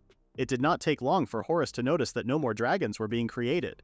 He realized the main body had finally reached its limit. However, he also understood that the dragon had decided to stop wasting magic on summoning, and was now putting everything into strengthening its own body. The monster clearly had not expected something like Orchestrion to appear, and Horace felt glad that he had decided to build his golem. The monster roared in anger and slashed with a quick claw attack. Horace stopped it with ease, holding the sharp claws in place. He pushed the monster back with a single strong shove. Realizing it could not win, the monster tried to escape. Horace thought to himself that he did not hate the dragon, but he would use it to reach his goal. The dragon tried one last time, releasing a powerful breath attack. Horace saw it coming and struck with his sword, piercing straight through the creature. The attack went completely through the dragon's body and it vanished from the sky. The adventurer from before could hardly believe what he had just seen. Even after watching it with his own eyes, it was difficult to accept that Horace had defeated the dragon alone. The iron puppets were already impressive, but the amount of magic Horace had used was unbelievable. At that moment, the adventurer fully acknowledged Horace as the master of the hero. The arrested nobles could not believe it. The dragon, which was said to have killed a legendary hero and destroyed several great nations, had been defeated. They could not imagine that someone had fought the monster alone, a monster that had crushed countless SS-ranked adventurers. The guards told them to be quiet and walk. The nobles felt anxious and ashamed. One of them shouted that the House of Ridi's greatest power could be defeated so easily. The arrested nobles were then brought before the World Council. Barziel asked them what was wrong and if they had finally lost faith in the class system. He said that the commoner they looked down on had defeated the dragon alone and had left more than 10,000 gold coins earned personally, and suggested that the money be used for repairs. Barziel added that it was normal that no one dared to speak. The nobles could not believe the amount. One of them said that the commoner simply did not know how to use such money. Barziel confirmed that there were no casualties in the event, so he could remove the worst dungeon from the records. However, he explained that seizing the capital with monsters was still a serious crime. The nobles' sentences had been decided. They would be sent to the prison dungeon. Everyone was shocked. As the nobles were dragged away by the guards, some who knew about the dungeon asked to be spared. For those who did not know, Barziel explained, in the natural world, monsters existed as part of the ecosystem, and in dungeons, monsters appeared as part of the system. Normally, they dropped coins and items when defeated. But the prison dungeon had a special rule. Prisoners could hunt monsters and get drops, but any rewards vanished instantly. This way, prisoners could not use the items or escape, and they had no chance to fight back. The angry nobles asked if Barziel enjoyed seeing them suffer. He reminded them that their actions were meant only to guide him to be a wise king, and that their attempts were considered acts of justice. Barziel asked if the wise king they meant was someone who gave nobles eternal luxury. The nobles eagerly agreed. They said they had inherited the king's chosen blood, that the king was like a god, and that they were the world's rightful rulers. They claimed that all labor deserved fair pay and ruling the people was extraordinary labor. Therefore, they said it was only just for them to enjoy eternal luxury, and it was the king's duty to give them that privilege. Another king could not believe that these were the nobles of the Diamante Kingdom. He could not imagine that such men were given power and called it complete madness. Barziel now felt embarrassed for his own kingdom. He asked them how their twisted logic justified releasing monsters in his kingdom's capital. The nobles replied that Barziel had forgotten the reason. The king looked confused. They claimed that those who inherited the chosen blood held great power, yet the king had tried to punish the nobility. That was why they had unleashed monsters in the capital, to remind everyone of their strength. According to them, the power of a person was shown by how many deaths they caused. Barziel was shocked by what he heard. He said that a wise king would bring prosperity to his nation, and wealth would naturally grow under him.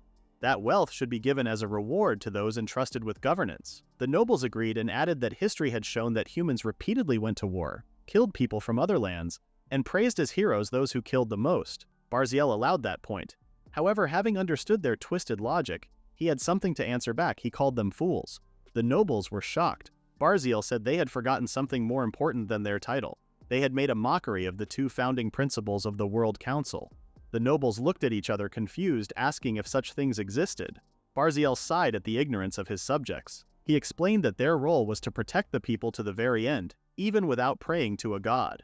Protecting did not mean only from monsters, hunger, disease, or wars between humans. It meant protecting the people from anything that could prevent them from living their full natural life. He said the people must be protected. Yet the nobles only showed their power and spoke of using their people's lives. The nobles had no answer. Barziel continued with the second founding principle. It said that for humans who cannot think of anything greater than a god, God represented the ultimate limit. They must not call themselves gods because humans must grow without end. Yet moments ago, they had stood in front of him and called the king akin to God. The nobles tried to deny it, but Barziel's anger rose. He started giving off intense pressure, forcing most nobles to fall to the ground. He said they had insulted the founders of the World Council. He told them to feel shame for calling themselves nobles after their actions. He declared that all of them were sentenced to life in the prison dungeon, Pandemonium. He ordered the guards to throw them inside. The arrested nobles tried to ask the king to wait, but they were violently dragged away. They all cursed him. Barziel thought that if things had been different, he could have ended up like them. He decided to take this event as a lesson for his own heart. Meanwhile, Horace's disciples rushed into the dungeon's boss room to use it for training. The girls were unhappy with the item dropped by the boss monster. They noticed that the dungeon walls would repair themselves quickly and that the boss room was very large. Horace thought it was the perfect place for his disciples to train, though he felt a little sorry for the boss monster. Langea suggested they start. She attacked first with quick sword slashes.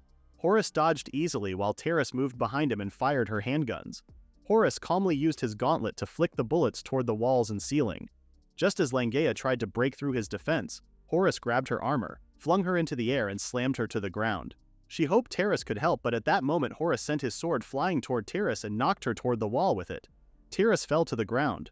Horace then recalled his sword and made it smaller. Langea tried to stand up even though her legs were shaking. Horace realized he had gone a little too far, but the fact that Langea could still stand showed she had grown stronger. He flicked her forehead and she felt better and regained her strength. Terrace still struggled, so Horace went to her and snapped his fingers in front of her face. Terrace woke up and got back on her feet. The three of them rested for a moment. Langea admitted she was still not a match for her master. Horace reminded them that he had trained all of them in combat techniques and that he could not afford to lose to girls a decade younger than him, though he did not say it out loud. The girls quietly watched him drift into his thoughts. Langea said it would have taken them 2 months to defeat the Sky Spirit Dragon Guy Gigant on their own. Terrace explained that was why they wanted to test the weapon capable of overwhelming such a monster. But they could not even imagine its true power, and it was only 8% complete.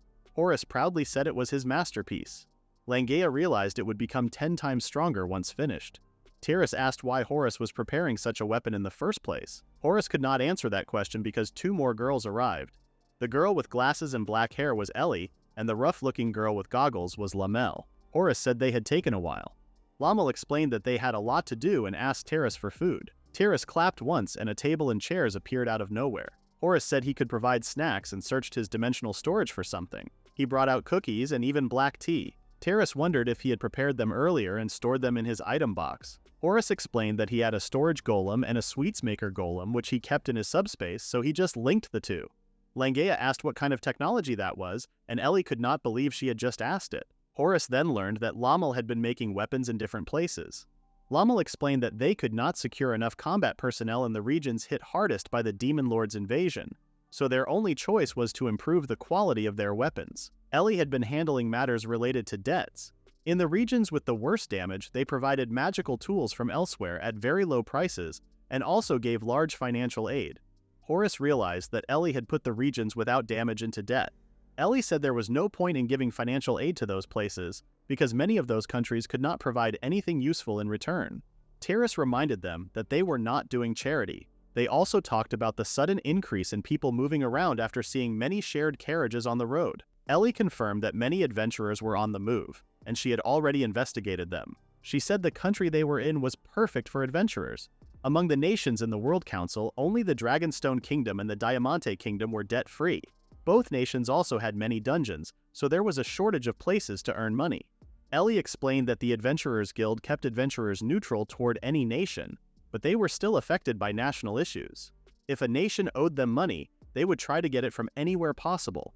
even if it meant putting pressure on adventurers. Langea understood most of it but worried that training in the dungeons would become harder now that more adventurers were appearing. Horace said there was nothing to worry about. Ellie explained that most adventurers could not reach the deeper levels. She said their concern should be something else. Some adventurers were taking on challenges far beyond their abilities. She suggested this was likely because a group of adventurers who had once been commoners had defeated the demon lord. Horace understood her point. Langea wondered if such arrogant people could even enter the country. Terrace reminded her that Dragonstone had no immigration restrictions. Lommel added that the Dragonstone Kingdom had a contract giving it first use of ores and gems from the dungeon. In return, the kingdom created a system that made it easier for adventurers to buy high-quality weapons. Horace agreed, noting that Dragonstone had grown strong because of its use of ores. He said it had always been good for the kingdom to have more adventurers. Ellie added one more point. She mentioned a rumor that executives from the headquarters were making a move. There was even something she had thought was a joke at first. She said the term court adventurer had started appearing. Horace looked troubled when he heard that. In a world guided by the divine blood adventure, he asked who could spread such nonsense. Ellie said it was the worst kind of strategy for adventurers, like an invasion of outsiders. 100 years ago, a country had even been destroyed by it. Horace asked if the headquarters planned to destroy Dragonstone. Ellie said she did not know the details but suggested staying alert. Horace held his head and complained about how suddenly everything had become messy. For him, an adventurer was someone who treasured their ideals and worked to improve every day. That was all there should be. He said it was supposed to be sacred. Langea asked worriedly what he would do. Horace reminded them of his policy, make an example of them and handle them all at once. But he also suggested observing carefully first to understand the root of the problem. The girls agreed. Horace could not believe such people were creating a situation he hated more than anything. He wondered what they were even planning. As he thought about it, a memory from the past returned. A young child had once asked him to teach her how to use a sword. Soon after, Frederica rushed into Horace's workshop when she heard that his steel puppet was rampaging through the capital. Horace, looking confused, asked if she was mistaken since it was actually the dragon that went wild. A moment later, Lucia also entered the workshop and began examining the ores displayed on the shelves. Horace insisted that his golem was the one that drove the dragon out of the capital. If his golem had truly been the cause of the chaos, he would already have been treated as a criminal. Still, Frederica knew that even if everything around him was destroyed, Horace would somehow find a way to fix it. Horace reminded them that just because he could erase evidence easily didn't mean he would act recklessly. He wondered aloud what they really thought of him. Lucia quickly praised him, calling him an amazing person, which made Horace finally notice her presence. On the table, Frederica spotted the core of a magic tool and asked what he was working on. Horace explained that he was creating a weapon. Frederica guessed it was something like a machine gun, and Horace confirmed it was a device that could fire a beam of light strong enough to pierce steel armor instantly. Lucia was impressed but said it sounded dangerous. Frederica then asked how Horace managed to reach such a level of skill. Horace said that explaining it would take a long time, so he simply told them he learned everything from books. Frederica found that answer too short, and asked if the weapon's design also came from those books. Horace shared that there had been a great summoning era about 1,800 years ago, and the weapon's idea came from writings that survived from that time. Frederica figured that meant Horace could make anything using knowledge from those old books. Horace admitted that while the techniques described in them were incredibly advanced, actually recreating them was another matter entirely. While they were talking, Lucia searched through some things and found something that caught her attention. It was a small golem. Horace explained that it was a replica of the steel golem that once went on a rampage outside the capital. Lucia was surprised it looked like that and started playing with it. She pointed its guns toward Frederica and made shooting sounds. Horace quickly warned her that the replica could actually fire real bullets and told them to be careful. He said that even though it was only a replica, it was still powerful enough to turn a B-ranked adventurer into a beehive. Frederica became scared and begged Lucia to stop pointing it at her. Lucia couldn't believe that something so cute could be so dangerous. She stared closely at the golem and said it had just smiled at her. Frederica shouted that she wouldn't fall for that, but Horace mentioned the golem could move on its own, so it might actually happen, though he wasn't sure if it could really smile. Lucia then placed the golem on the floor, and it started walking slowly on its own. Horace explained that it was built to act as a cannon in a fixed position, so it wasn't designed to move fast. Frederica said it would be better if it could move faster, but Horace replied that he was used to fighting alongside his golems while handling the movement himself. Lucia then wondered if she could take the small golem home with her. Horace agreed since he didn't really use it anymore. Frederica asked if he was sure, and Horace explained that he had already done all the tests he needed for it before completing the real version. Now that he could use the actual golem in the Grand Ore Vein of Kinsakai, he didn't need the replica anymore. Lucia asked what its name was, and Horace said it was called Orchestrion. Lucia then decided to name the replica Ochan. Soon after, the same princess complained in her office about the never-ending workload and problems. Since more adventurers were now coming to their kingdom, there were not enough places for them to stay.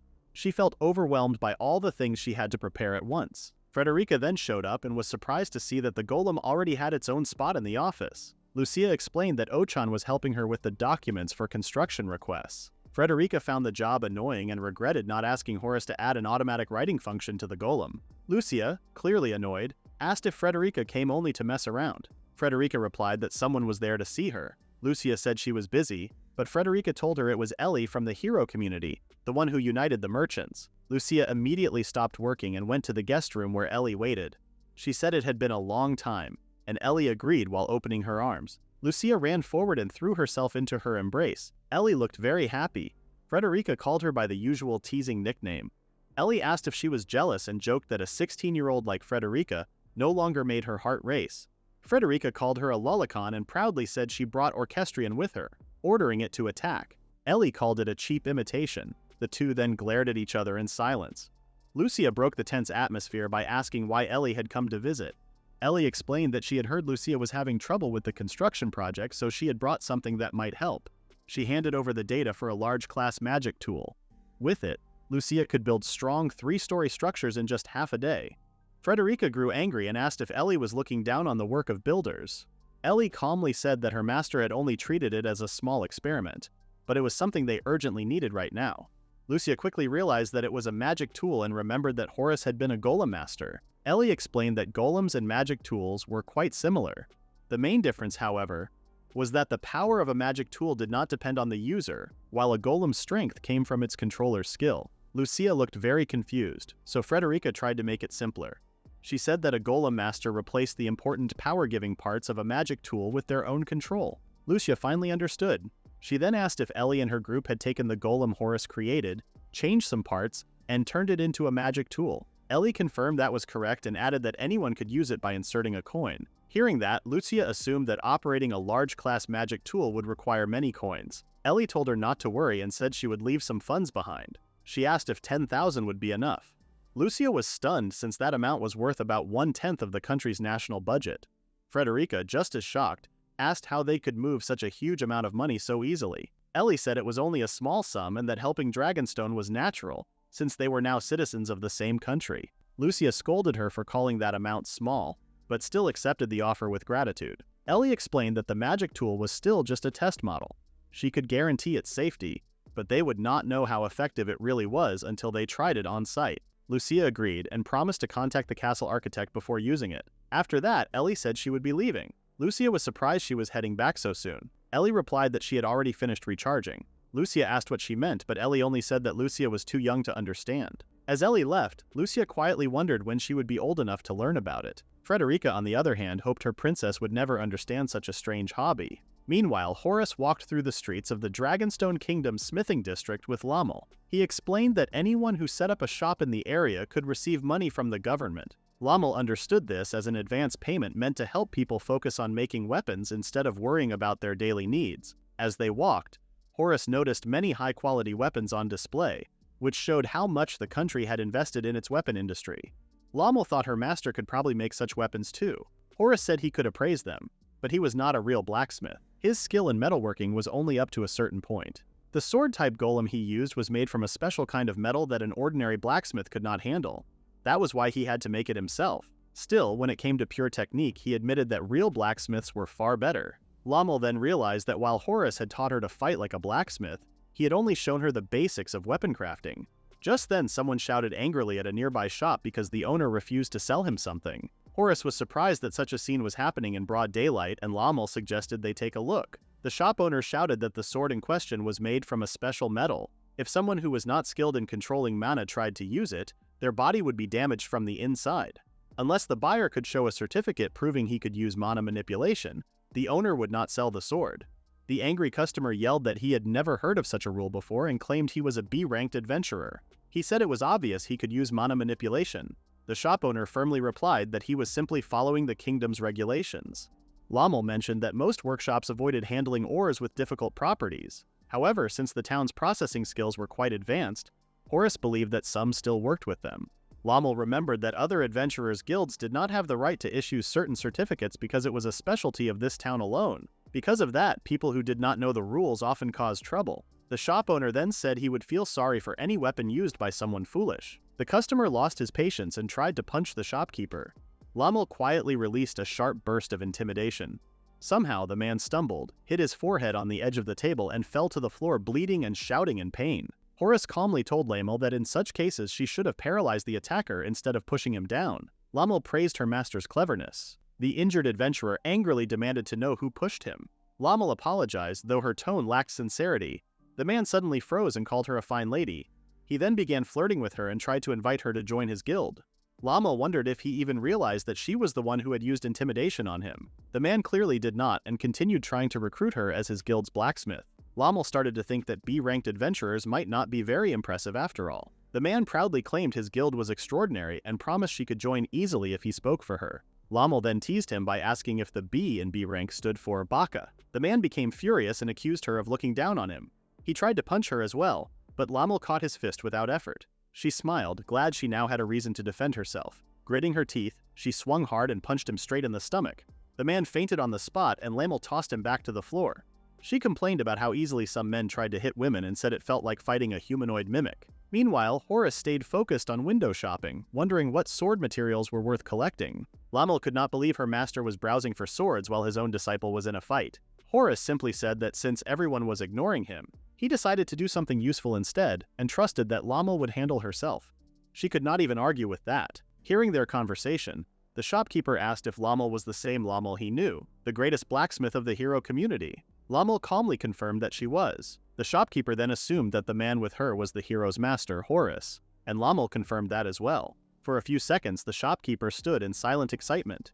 He said he had heard stories about Horace defeating a dragon in the capital, and about how his help in maintaining the country's facilities had lowered taxes. But Horace was more focused on finding a weapon for his research. He asked for the price of 2 weapons he had noticed. The shopkeeper felt thrilled that the hero's master wanted to buy something from his shop. He thought this was the most important moment of his life. Still, Horace, who wasn't interested in small talk, told him to just give the price. In the end, Horace bought 1 weapon. He mentioned that thanks to Frederica, the government's magic tool development was improving steadily. However, since ordinary people didn't have the same resources, he wasn't too interested in their tools. Still, he was surprised by the weapon he had purchased. Lommel then said that deciding whether something was worth attention always depended on first impressions. Horace agreed. After that, Lommel realized she hadn't seen the man from earlier. He had disappeared after she had held herself back. She guessed he was one of those reckless adventurers Ellie had talked about. Horace agreed, saying they were the kind of people who couldn't be reasoned with. He wondered if there were many of them these days. Lommel said there were, but not enough to be the majority. She added that more people had been coming to Dragonstone as guilds, and because there wasn't enough housing, they had decided to lend construction magic tools to the Dragonstone Kingdom. Horace then noted that their chances of meeting people like that were higher now, especially since that man earlier had been bragging about his guild. Lommel guessed they were growing more arrogant because they weren't acting alone anymore, and Horace agreed that might be true. The man from earlier returned to his guild to give his report. One of the members asked him where the weapons were, the ones he had been told to buy. The man explained that the shopkeeper refused to sell him any weapons, which he found strange. He told this to a man named Ivan, who sat nearby with a worried-looking woman beside him. The man went on to say that he had tried to reason with the shopkeeper, but another customer suddenly came and got involved. Ivan let out a sigh. If everything the man said was true, and the shopkeeper really refused to sell weapons to them, the SS-ranked guild known as the World Conquerors, it meant the shopkeeper was challenging not only their guild but every adventurer as well. The rowdy adventurer insisted that the shopkeeper was picking a fight and said he would not forgive the barbaric woman he had met. He claimed he had even been nice enough to invite her to the guild, but she only made fun of him. Ivan asked what he meant. The adventurer said it was nothing, but Ivan easily understood that he had started a fight and ended up getting beaten. The adventurer was surprised and asked how Ivan knew. Ivan warned the adventurer, Sidel, not to pick fights with the wrong people, and told him to always gather new information. Sidel said the woman was a blacksmith, and she did not deny it. He thought he could win since she was a woman. He remembered how skilled the red-haired ponytail lady was. He said it was not about forgetting to gather information and that he had simply let his guard down. Hearing Sidel's description and knowing that a B rank like Sidel had been beaten, Yvonne suddenly remembered someone. As he expected, Sadell had picked a fight with the wrong person.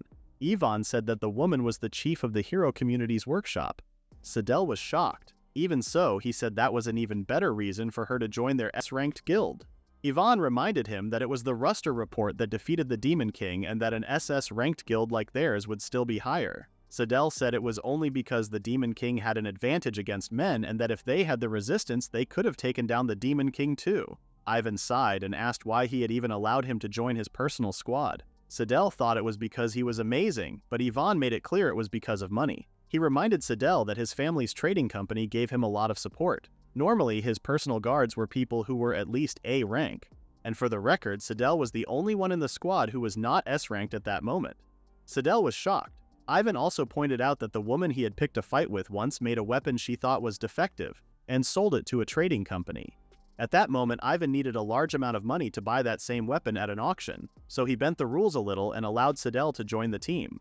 Sadell could not believe that the woman's so-called defective item was worth so much. Ivan confirmed it and even shared that he had been promoted from S to SS rank because of the sword she made. He then asked if Sadell now understood his real value. Ivan did not care if Sadell had been ignorant or careless, but if he caused trouble for the guild, he had to be ready to be removed. Ivan told him to calm himself for a while. Without saying anything, Sadell ran outside. Ivan could not believe this problem.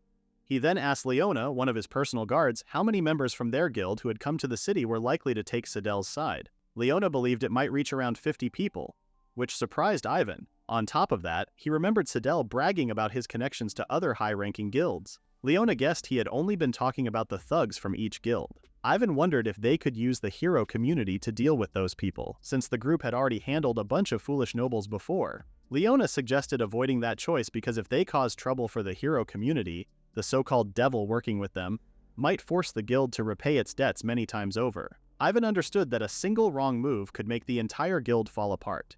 He then told Leona to gather the executives and think of possible countermeasures. Leona agreed and left. The main reason Ivan had come to this kingdom was that he heard Deep was here. He missed him. He also heard about Horace. It had been about 10 years since they had been in the same city, but it did not seem like their reunion would go well. Meanwhile, Horace visited the Adventurers Guild and felt disappointed when he saw the request board filled only with ore delivery jobs. Ellie wondered if he had ever entered the other branches before. Horace said he had done so 10 years earlier when he worked as an adventurer. He could not keep working in the castle if he stayed in that job, so he stopped at some point. However, Ellie seemed distracted by something else and barely paid attention to him. She said it was about time. The door opened and someone cheerful walked in. Horace wondered who the kid was. Ellie said it was Nasha, the youngest adventurer alive and a small mascot of their branch. Horace felt worried seeing a young girl working as an adventurer, especially since she went on jobs alone. Ellie explained that monsters did not appear in the shallow parts of the Grand Ore Vein of Kinsakai, and that those areas were safe gathering spots because the ground was deeper than normal. It was far from the usual path, so people found it inconvenient to go there. Horace realized it was the perfect place for a girl who still had plenty of energy. When Nasha cashed in her ores, Ellie watched her with a serious expression. Horace finally understood why Ellie invited him to the guild. She was simply being a pervert. Ellie greeted Nasha, who welcomed her back. Ellie mentioned how Nasha had been working hard lately. Nasha said her father was hurt, so she was doing her best to earn money. Ellie looked gloomy after hearing that, but still praised her for being admirable. The receptionist reminded Nasha not to push herself too hard since she had been bedridden before because of her heart condition. Nasha said she was fully healed and doing her best to become an amazing adventurer like the hero. Ellie could not handle her cuteness and felt overjoyed. Horace felt glad to hear the girl's dreams. He thought adventurers tried to follow their ideals and also looked up to someone they admired, doing their best to get closer each day. People might need to compromise with their ideals at times, but aspirations never disappear. That only stayed true when no one twisted those dreams, so Horace grabbed Ellie as she tried to hug Nasha. Ellie demanded to know what was wrong. Horace said nothing, but when he looked closer, he realized he had seen Nasha before. He remembered she was the same child he saved during a fire long ago. He felt happy to see her doing well. Nasha, feeling confused, simply said she was fine. Ellie felt excited that her master had awakened and eagerly welcomed him to her side. Horace wondered what she was even talking about. Suddenly, a group of rowdy men entered the guild and complained that Sadell had been working them too hard. They felt so annoyed that they wanted to let out their anger. They called the attention of the adventurers around them, and said they were from the S-ranked guild Exiled. They also announced that this guild branch would now follow the orders of the Sadell Alliance. Nasha wondered what the alliance meant. The receptionist explained that it was a group made up of people from different guilds who joined together as one team. Horace asked if something like that was even allowed. Ellie said it was possible, but it depended on the rank of the guild their representative came from. Horace then asked which guild Sidel belonged to. Ellie remembered that Sidel was from the SS, ranked Guild World Conquerors. The name felt familiar to Horace. The rowdy adventurers then shouted at them and demanded to know what they were whispering about. One man warned that he would crush anyone who ran their mouth carelessly. Nasha felt that his threat should have been theirs instead. She pulled out her wooden sword and prepared to fight. She complained about how these men were acting so selfish. She thought she could become like the hero one day and glared at them. The men asked who the kid was. Nasha said she was not a kid but an adventurer who would become like the hero someday. Her words touched Horace and Ellie. The men could not handle her confidence and grabbed her wooden sword. They complained that everyone kept talking about the hero lately and it annoyed them. They said the hero only bragged about defeating the Demon King and had nothing else besides her special ability. They shouted that a woman and a child like Nasha should not act proudly. Nasha became overwhelmed and cried on the floor. They laughed at her and said a crybaby could never become a hero. Someone then told them that they were the ones who were lame. It was Ellie, and her expression looked like that of a demon. The men panicked and asked who she was. They ran to the receptionist and complained that someone was threatening them. They warned the receptionist that they would report her to her boss if she did nothing. The receptionist snapped and knocked out one of the men while calling them trash. She kept beating him while shouting about how dare they yell at Nasha. She said she was a receptionist who dealt with high-ranking adventurers every day and that people like them were nothing special. She warned that she would crush them if they kept making noise and told them to get out of the guild. The rowdy men ran out of the guild branch in fear. Horace then walked toward Nasha and told him that the scary men were gone. He said Nasha acted bravely. Only the scary women stayed inside after that. Ellie quietly whispered something to the receptionist. The three adults then entered a private office. The receptionist, Tracy, felt surprised when she learned that Horace was the master of the hero. It explained why he stayed calm while everything happened earlier. Horace praised the punch she gave a while ago. Tracy said she had been an adventurer until a few years ago and used to travel with a blacksmith. After they had a child, she completed fewer quests than before. She also talked about how her husband had been smiling in a strange way recently. It turned out someone impressive had bought his sword and that made him excited. Horace then asked if the shop was Smith House Angel. Tracy confirmed her husband was Angel. Horace said he was the one who bought the swords for Lommel's research. Tracy finally understood why her husband kept bragging so much. Ellie cleared her throat to get their attention and brought up the main issue. She wondered what the branch would do about the Sidel alliance. For now, she suggested not doing anything. Tracy realized Ellie already had something in mind. Ellie said she had a small plan. Tracy understood and said she would tell the branch chief herself because they were busy with other matters anyway. Ellie asked what those matters were. Tracy explained the rumors about the Diamante Kingdom creating something called Court Adventurers, and how the news had reached Dragonstone. She said the kingdom planned to give the title to adventurers who proved themselves and behaved well. They wanted these chosen adventurers to become examples for others. In return, they would receive special privileges as long as they kept most of their work inside the kingdom. Horace then remembered the three types of human groups in this world. There was a religious state that held itself together under the name of God. There was a nation that refused to pray to any god and chose to grow through their own strength and family lines. Then there were the adventurers who grew tired of the constant fights between those two and decided to travel. The balance of the human world stayed steady because these three groups remained separate. If someone tried to force two of them together, even though they had grown in different directions, the balance would only break. On top of that, both groups worked in such different ways that Horace could not even guess what might happen next. Tracy continued talking and decided to leave the matters with the Sidel alliance to Ellie. She still did not know if she could convince the top leaders, though. She also wondered if she could trust the hero community to handle the backlash. Ellie said it was not a problem. Tracy asked if everything was settled, but Ellie had more to say. She wanted everyone to keep a close watch on Nasha because something might happen to her after what had just happened. Tracy agreed with that. Ellie wished she could watch Nasha all day and night. Horace sensed some malicious intent nearby. The meeting ended and Horace asked Tracy to inform him when Angel got his hands on a strange orb. Meanwhile, Sidel sat in his office reading the good news. A member of the Alliance shared that their group was growing fast. He claimed their organization would soon be large enough to take control of all the wealth in the treasure capital of Lapis. Sidel laughed like a villain and told the man named Alvaro that he lacked ambition. He said if they created an even bigger organization, taking the Dragonstone Kingdom would not be an exaggeration. For now, he ordered him to continue expanding their operations in secret. Then even the people from World Conquerors would not look down on him for being a B-ranked adventurer. He swore he would make them lower their heads to him one day. That is the end of the recap at Chapter 12. Please read the pinned comment about the next part.